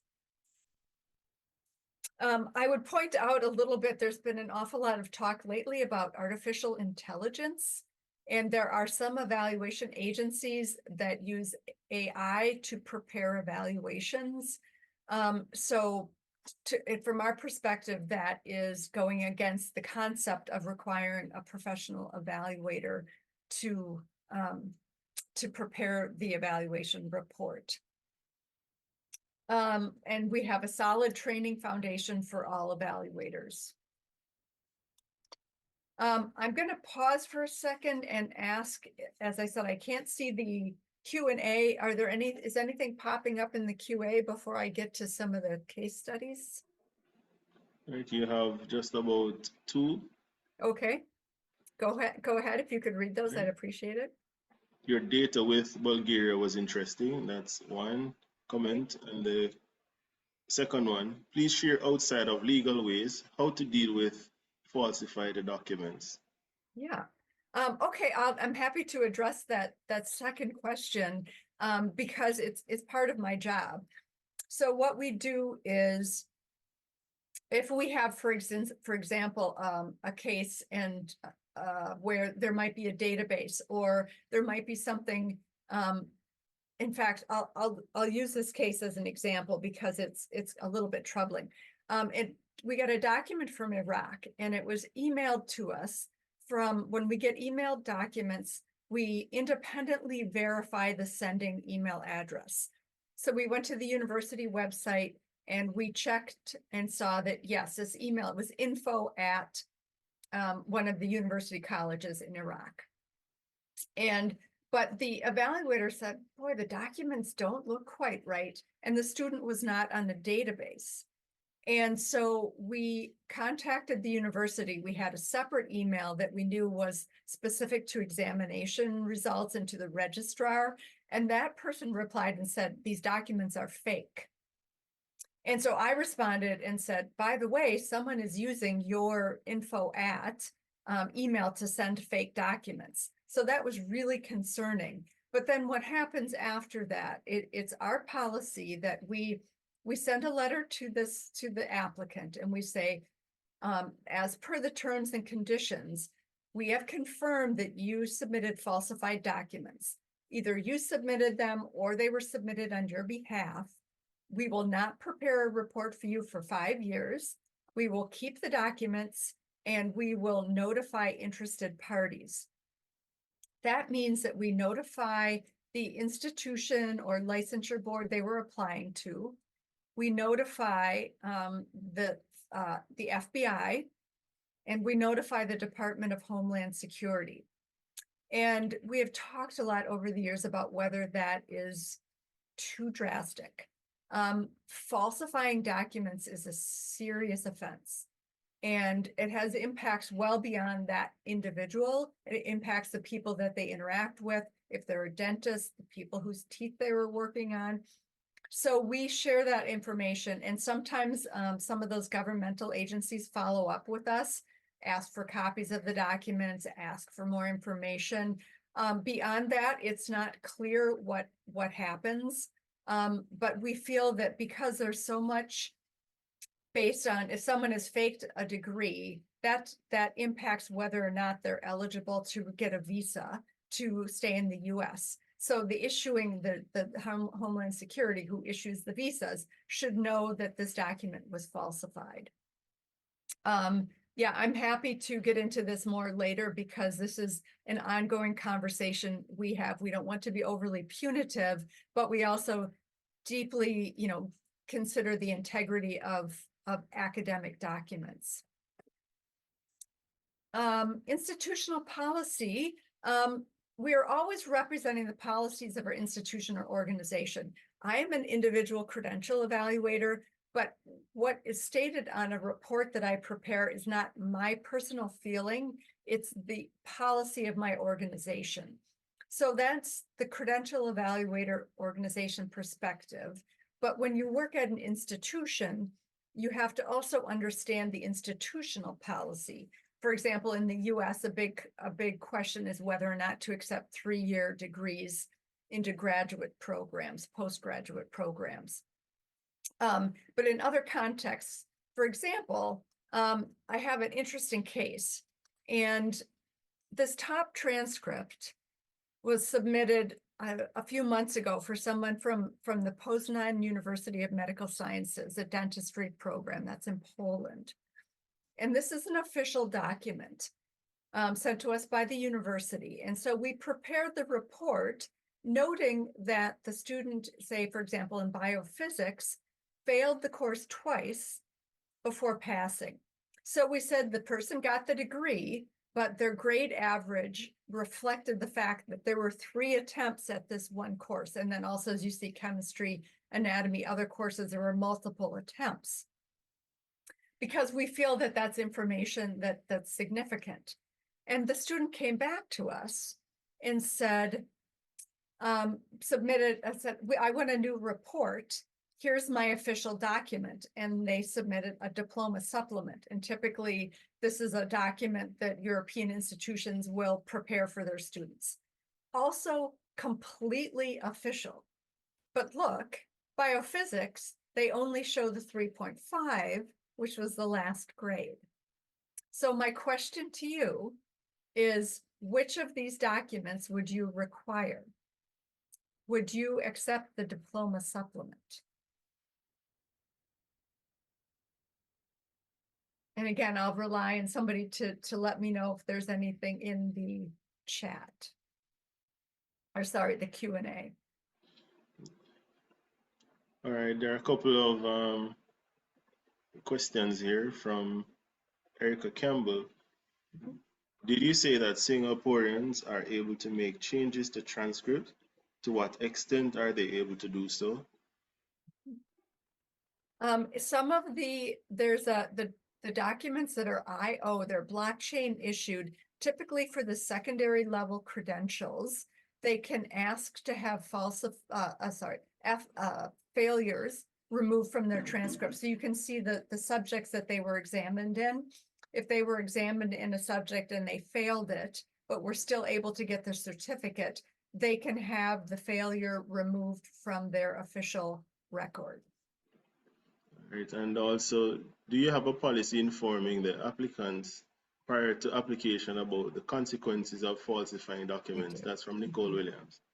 Yes, we do. And for legal purposes, we ask that, and sometimes it's a university that's applying on behalf of the student, which is a little bit more complicated. But most of the time, it's the learner applying themselves, and they sign off when they submit an order. They say, I agree to the terms and conditions, and in the terms and conditions, we say, if we catch you falsifying documents, these are the things that are going to happen.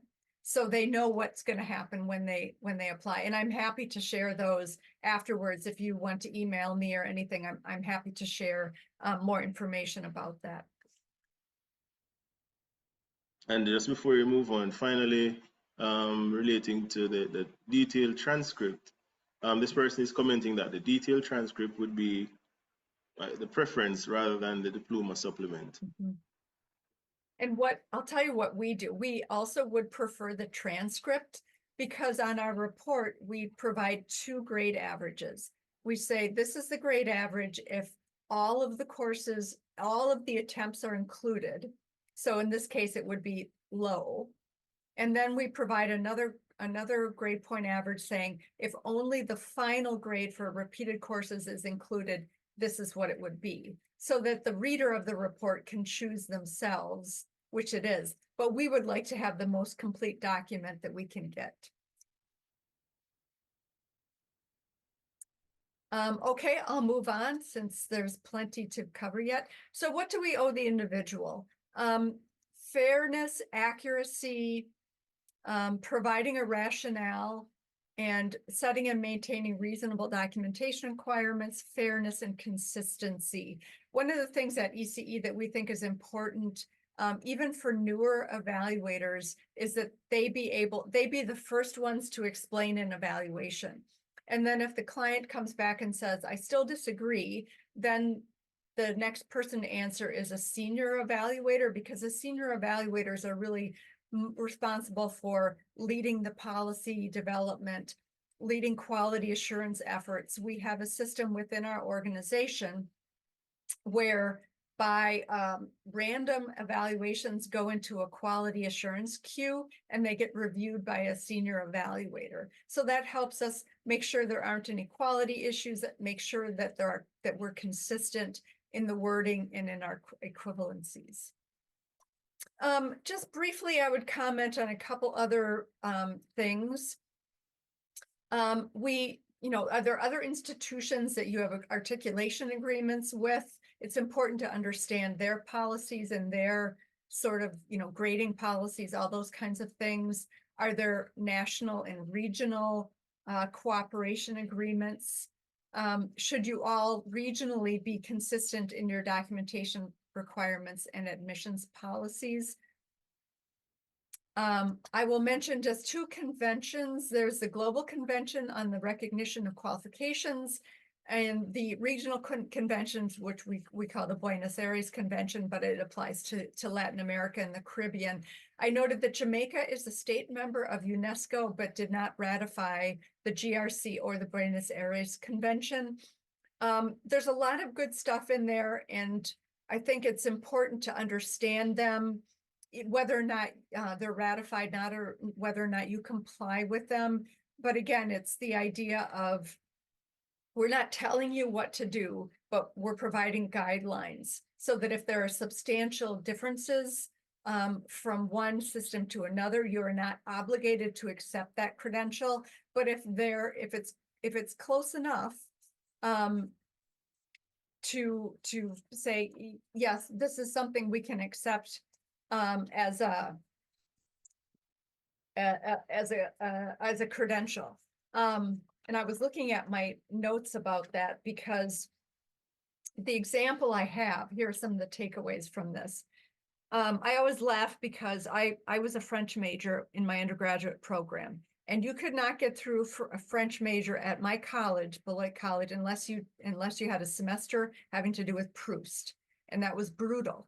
But you can get a French degree from maybe UWI and maybe not ever having had to deal with Proust. Are they both French majors?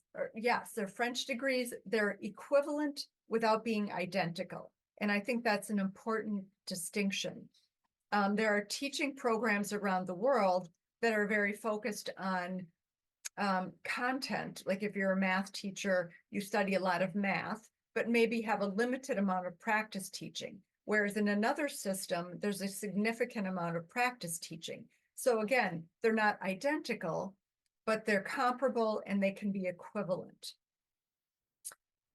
So basic principles for the recognition, giving access to higher education, multi-step transparent appeal process, assessments based on reliable and up-to-date information and research, alternative procedures created for refugees and displaced persons. And I'll just mention this last bullet point because it's so important that you have at least given thought to what do we do if we get applicants from a country? Right now, Palestine is a perfect example where if someone studied at the Islamic University of Gaza, there is a good chance they are not going to be able to get official documents. You might not be able to get confirmation.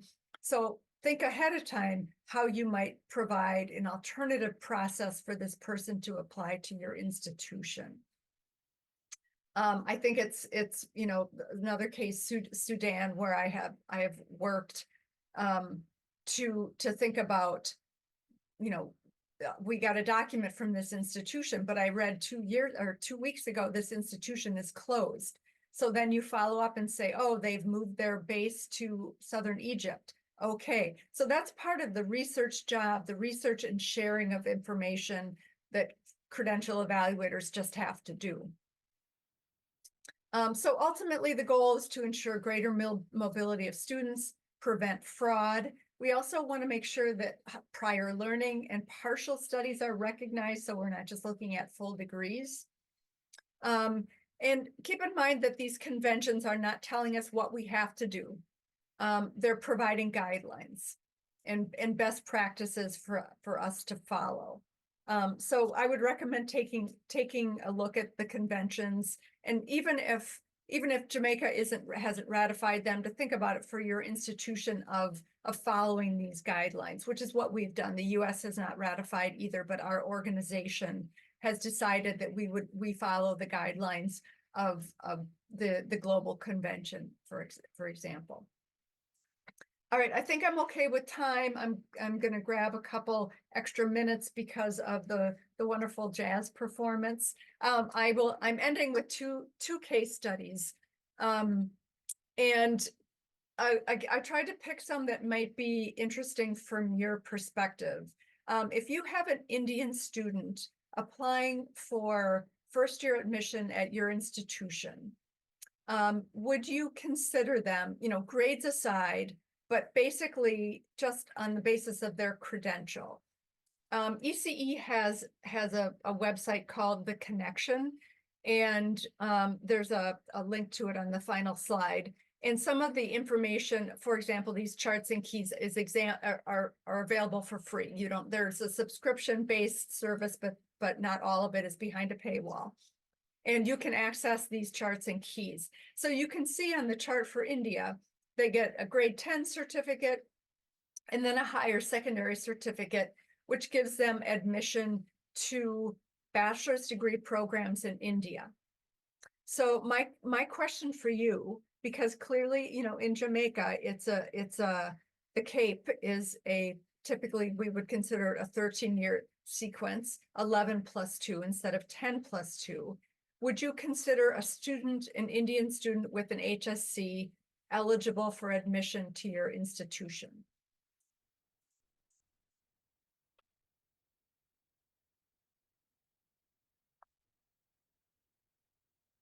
Any initial thoughts?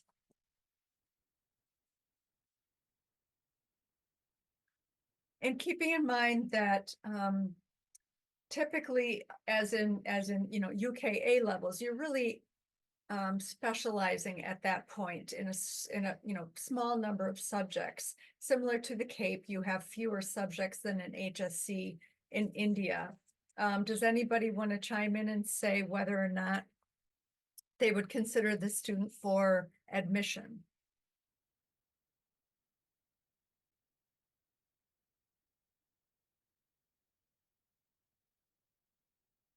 Thanks for the poll.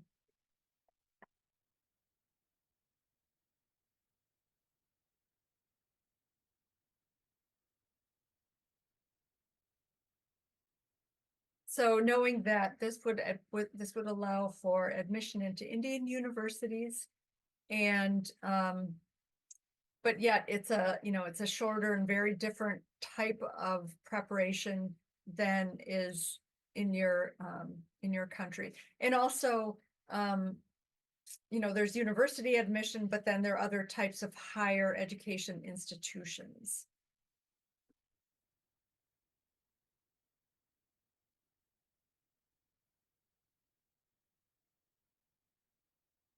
All right, I'm gonna leave that poll open.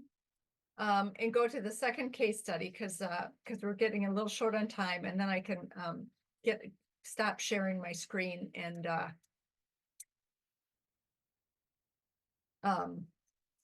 see your questions better. Okay, next slide. Whoops, I'm going to close the poll so I can go on. Next slide is a Nigerian student. Oh, excellent. Most people would consider. That's interesting. So it's that idea of a benchmark credential in one country, even though it's not identical to the benchmark credential in your country, it is possible that you would consider the student for admission. Thank you so much for participating in that. Second case study, this is more a question for graduate admission. A Nigerian student with an HND. So in Nigeria, advance my slide if I can, for whatever reason. Oops, I saw my art, not a science.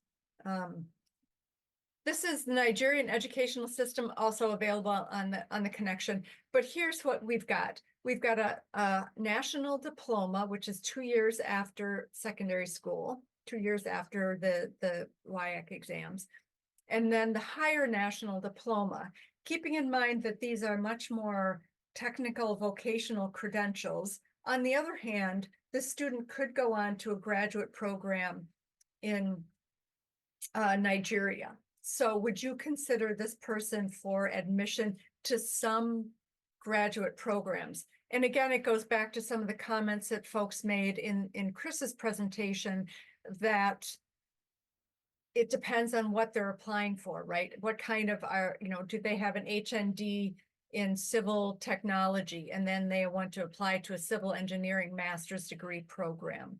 Would they be able to be considered for admission into a graduate degree program?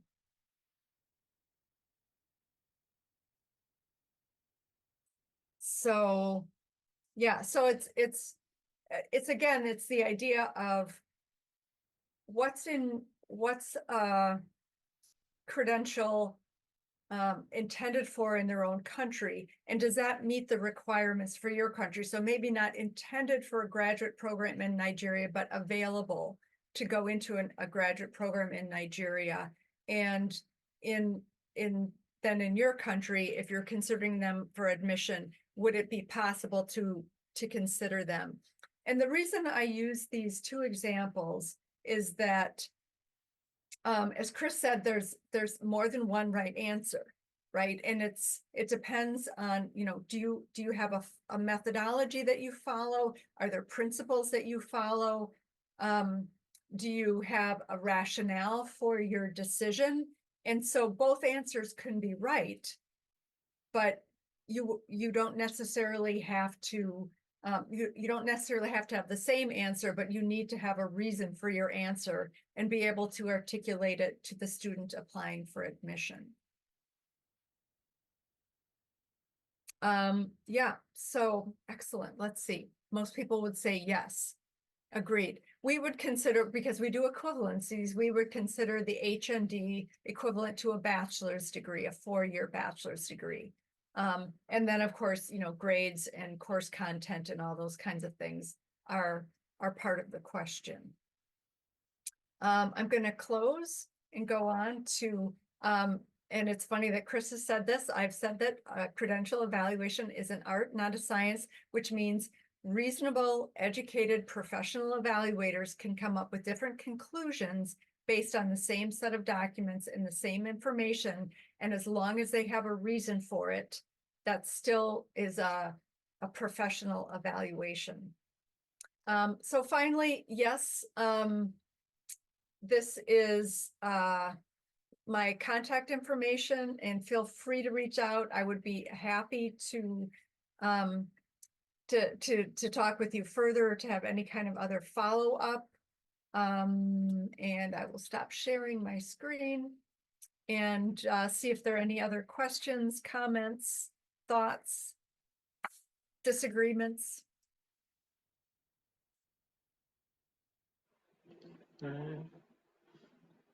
You have Yeah, two comments. If you look yeah, in the Q&A, you'll see yeah. just about two there. Yeah, Judith says, yes, the HSC would be accepted, referring back to the Indian case. Albert, of course, good point, more data required. Absolutely, you couldn't make just knowing what the credential was is insufficient for making an admission decision. But certainly, you start at a base point. Does this person have the basic credential required? Then you look at grades, you look at course content, and so on. How do you feel about micro credentials? How much time do you have, I guess, is the answer to that. So one of the interesting things about the US educational system is that we do not yet have, we have not up until now had a qualifications framework. And the president of my organization and a number of thought leaders in the US have gotten together and we have created a national qualifications framework for the US. And one of the reasons we did that is because we need to find a place to put micro credentials. Because right now it's kind of the Wild West, right? Every institution does their own thing. So I think micro credentials are fantastic, because when I went to university, they didn't exist. You had a 4-credit course, you had a degree, and that was your only options. And micro credentials to me are just so valuable to people that want to learn certain things. I like the idea of stackable credentials, but they have to be quality assured and they have to be transparent. And so if we can begin to tie them to a qualifications framework, I think of like the New Zealand qualifications framework as being a really good one, because they have all kinds of micro credentials, academic, non-academic, and they peg them to a level which really helps you as an evaluator understand their value. I didn't really answer your question, Albert, but it's an ongoing conversation for sure. Fraudulent documents, what are some telltale signs? Well, that's a moving target these days, but really you look for documents that have safety features. Do they have microtext in the background of the safety paper? Do you look at seals? You look at signatures, you compare signatures from previous documents. You want to know from this period to this period, who should be signing the documents. Make sure you educate yourself about online verification databases.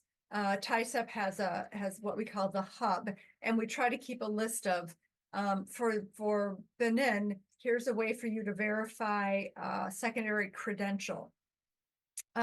We also, as I said, that's changed because we now get so many emailed documents.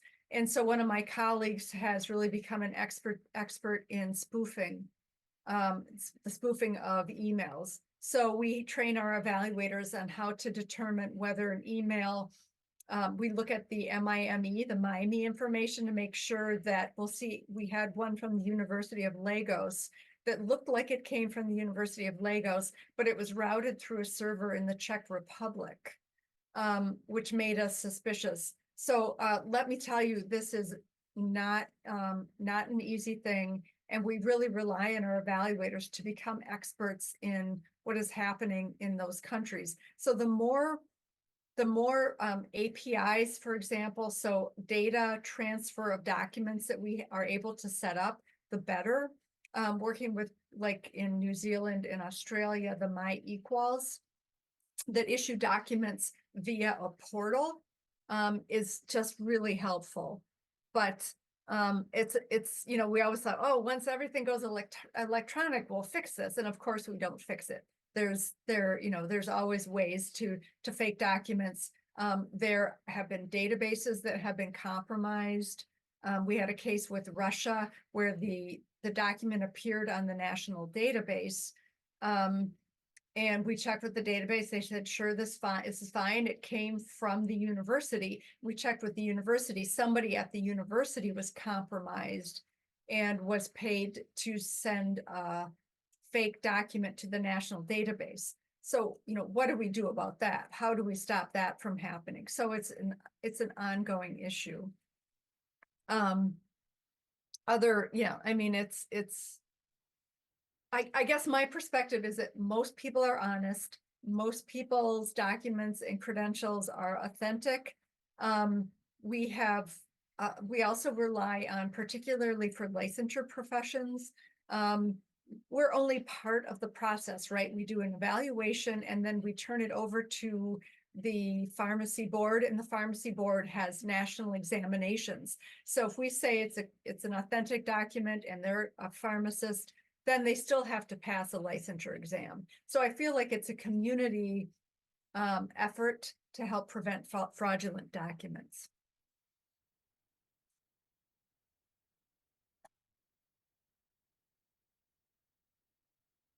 Anything else?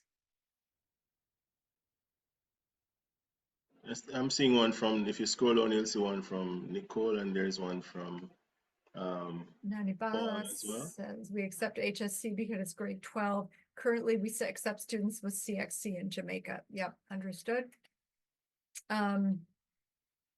Nicole says, we seem to prefer credentials to be identical. Is there a formula to ensure equality, equity, rather than being identical measures? I don't know the answer with that. I would say it might differ, Nicole, between academic credentials and professional credentials. So in academic credentials, I feel like there's more leeway, right? If you're, maybe if you're a physics major or a history major, if you're a history major in the US, your history might be centric to North America. If you're a history major in Europe, it might be centric to European history, but there's enough understanding of, historical methodology, how do you present your findings, how to write a good academic paper, all those other components. But if you look at professional degrees like physical therapy, in the US, in order to become a physical therapist, it now requires a doctorate, 6 years of post-secondary education, and coursework like kinesiology, modalities, whereas physical therapy in another country maybe doesn't have kinesiology. So you have to decide, is that a significant enough component to make it not equivalent? Even though it's the same level, its purpose is to train a physiotherapist, it's not equivalent. We see that a lot because in the US, to become a dentist, for example, you do 4 years of post-secondary education, then another 4 years of professional education. A lot of countries around the world, you would enter your dentistry education right after secondary school and maybe do 5 years. So we would, we look at that as a professional degree with some other components. And it looks like Devin wants to jump in with some thoughts.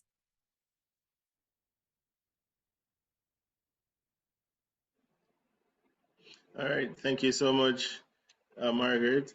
Very, very engaging presentation. Again, as we wrap things up in this session, the questions are both informative and instructive. So as we look at credential evaluation, we understand more what is credential. Yesterday we focused a lot on micro-credentials, and as you said, that's still work in progress. And I know the UCJ is now helping us a whole lot to look at these standards. And what I recognize from some work I've done in the past is that credential evaluation is very, very important as individuals seek to study across borders or to seek jobs across borders. How could based on your standpoint or your viewpoint, is there any last information you could share with our institutions on board now to how we could, enhance our preparations of documents to make this process any easier or more efficient?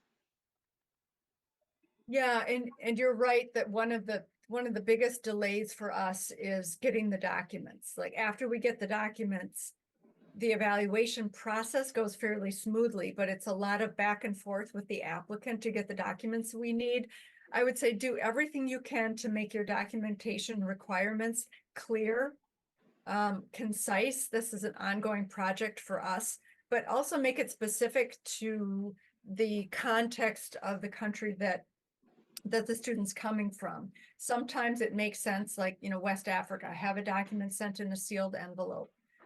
Sometimes it's, it would make sense to say, have a photocopy because we can verify it online. So I think the more specific you are, and for example, in China, we require that documents are authenticated by the CHSI, the Chinese Higher Education, but part of the Ministry of Education.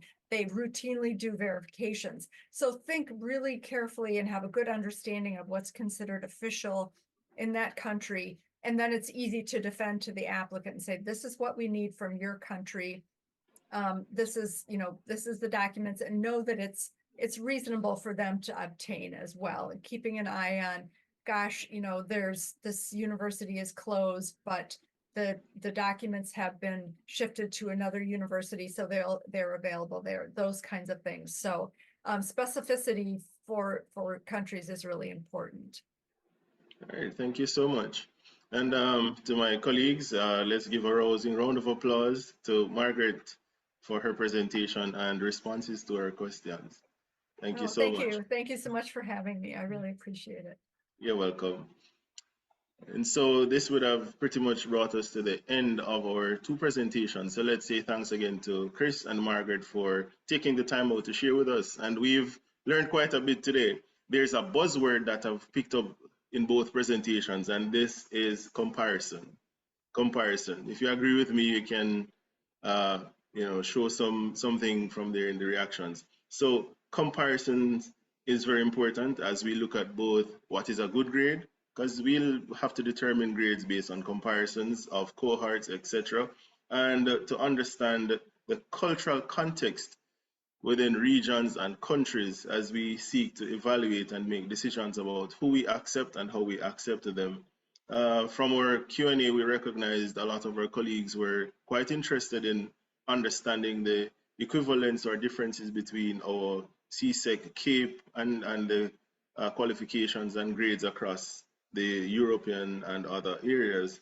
So I want to say thanks to all of us for participating, and I trust that the information garnered here will help our institutions to bolster quality assurance processes in how we assess good grades, and also how we assess credentials and how we prepare our credentials when we're sending them out for evaluation. I think this has been a very wonderful day. Thanks for your participation, and thanks to UCJ for affording me this privilege to share and hosting this webinar. Thank you very much, and I trust that you'll have a wonderful rest of the day. And I now hand over to Ms. Althea Heron, the Executive Director of the University Council of Jamaica. Thank you very much. Thank you very, very much, Devon. And I have found this session very, very interesting myself. Unfortunately, my camera is not responding, so my apologies for not being able to start my video. It is an immense honor and privilege for me to deliver the vote of thanks on behalf of the UCJ, marking the end of our 19th annual Quality Assurance in Higher Education Week. Under the theme Empowering Higher Education Institutions and Training Providers to Respond to Changing Market Needs. This event has been a great success. I would like to express my heartfelt gratitude to the Minister of State in the Ministry of Education and Youth, Honorable Marcia Smith, for her remarks inaugurating the week's activities and endorsing the UCJ's efforts in fulfilling the strategic imperatives of the Jamaica Education Commission's implementation plan. I also extend thanks to Professor Andrew Spencer and Mr. Devon Case for leading the proceedings of the opening ceremony and the second webinar, respectively, and to Dr. Christopher Clark for invoking the presence of our Lord. The presentations at the two webinars were both informative and well presented, as evidenced by the numerous questions asked. We extend our thanks to Mr. Dwayne Price, Mr. Chris Lyons, Miss Margaret Wenger, and for their valuable contributions. A special thanks to the institutional representatives who ably responded to the cases yesterday. We appreciate your dedication and the time invested towards the success of Quality Assurance Week 2024. To you, our valued stakeholders, who decided to spend the time with us and to choose to participate in a capacity building and development experience. You were engaged, and based on your expressions in the question and answer sessions, I have no doubt that you thoroughly enjoyed them and found the presentations insightful. Thanks for your thought-provoking questions, and we hope you welcomed the feedback. Without your attendance and participation, this event would not be possible. We appreciate the entertainment provided by NCU, which showcased the talents of the students. As institutions continue to voluntarily register with us and seek accreditation, we reaffirm our commitment to quality assurance in higher education. We thank those institutions for placing their trust in us to guide and validate their internal quality assurance processes, and the instructions regarding the collection of your certificates would be sent to you shortly. An event of this dimension cannot happen overnight. The wheels started rolling months in advance. We have been fortunate enough to be backed by a team of very motivated and dedicated team leaders and staff members here at the UCG. I cannot thank everyone enough for their involvement. They have rallied around a common cause and rose to the occasion. The endless hours and sleepless nights spent to ensure that all critical details were addressed were certainly not wasted. Before I close, I would like to inform you of an upcoming event. The Caribbean Area Network for Quality Assurance in Tertiary Education, otherwise called CANCATE, is a network of external quality assurance agencies within the CARICOM region. The network also welcomes, as associate members, higher education institutions and other organizations that have an interest in quality assurance in higher education. Each year, a CANCATE conference is hosted in a member country. Jamaica, through the UCJ, a founding member of CANCATE, will be hosting the 20th annual conference from November 4th to 8th at the Jamaica Pegasus. You will soon be invited to respond to the call for papers, and additional details on registration will also be forthcoming. The CANCATE conference facilitates greater opportunities for exposure and networking with practitioners and peers from the region. It allows for participation in regional higher education and external quality assurance community. It allows you to receive information on innovative and best practices in quality assurance that could lead to improved practices within our higher education institutions. The conference also provides opportunities for professional development in higher education and enables the development of partnerships, collaborations, and exchanges. So we are looking forward to seeing all of you later this year. I implore you all to participate in our evaluations so that we may be able to ensure continued improvement in our activities and to better serve you, our stakeholders. If time is money, then today you have spent millions with us. Thanks to all of you for making the 19th Quality Assurance Week a successful event as we continue to assure quality in higher education. Thank you so much, Mrs. Hera, and thank you again, everyone, for attending this year's QA Week. Again, I just want to reiterate about the evaluation form. It will be sent to your emails as well if you don't get a chance to answer right now. But we look forward to your comments and we look forward to seeing you again next year. Thank you guys so much. Bye bye.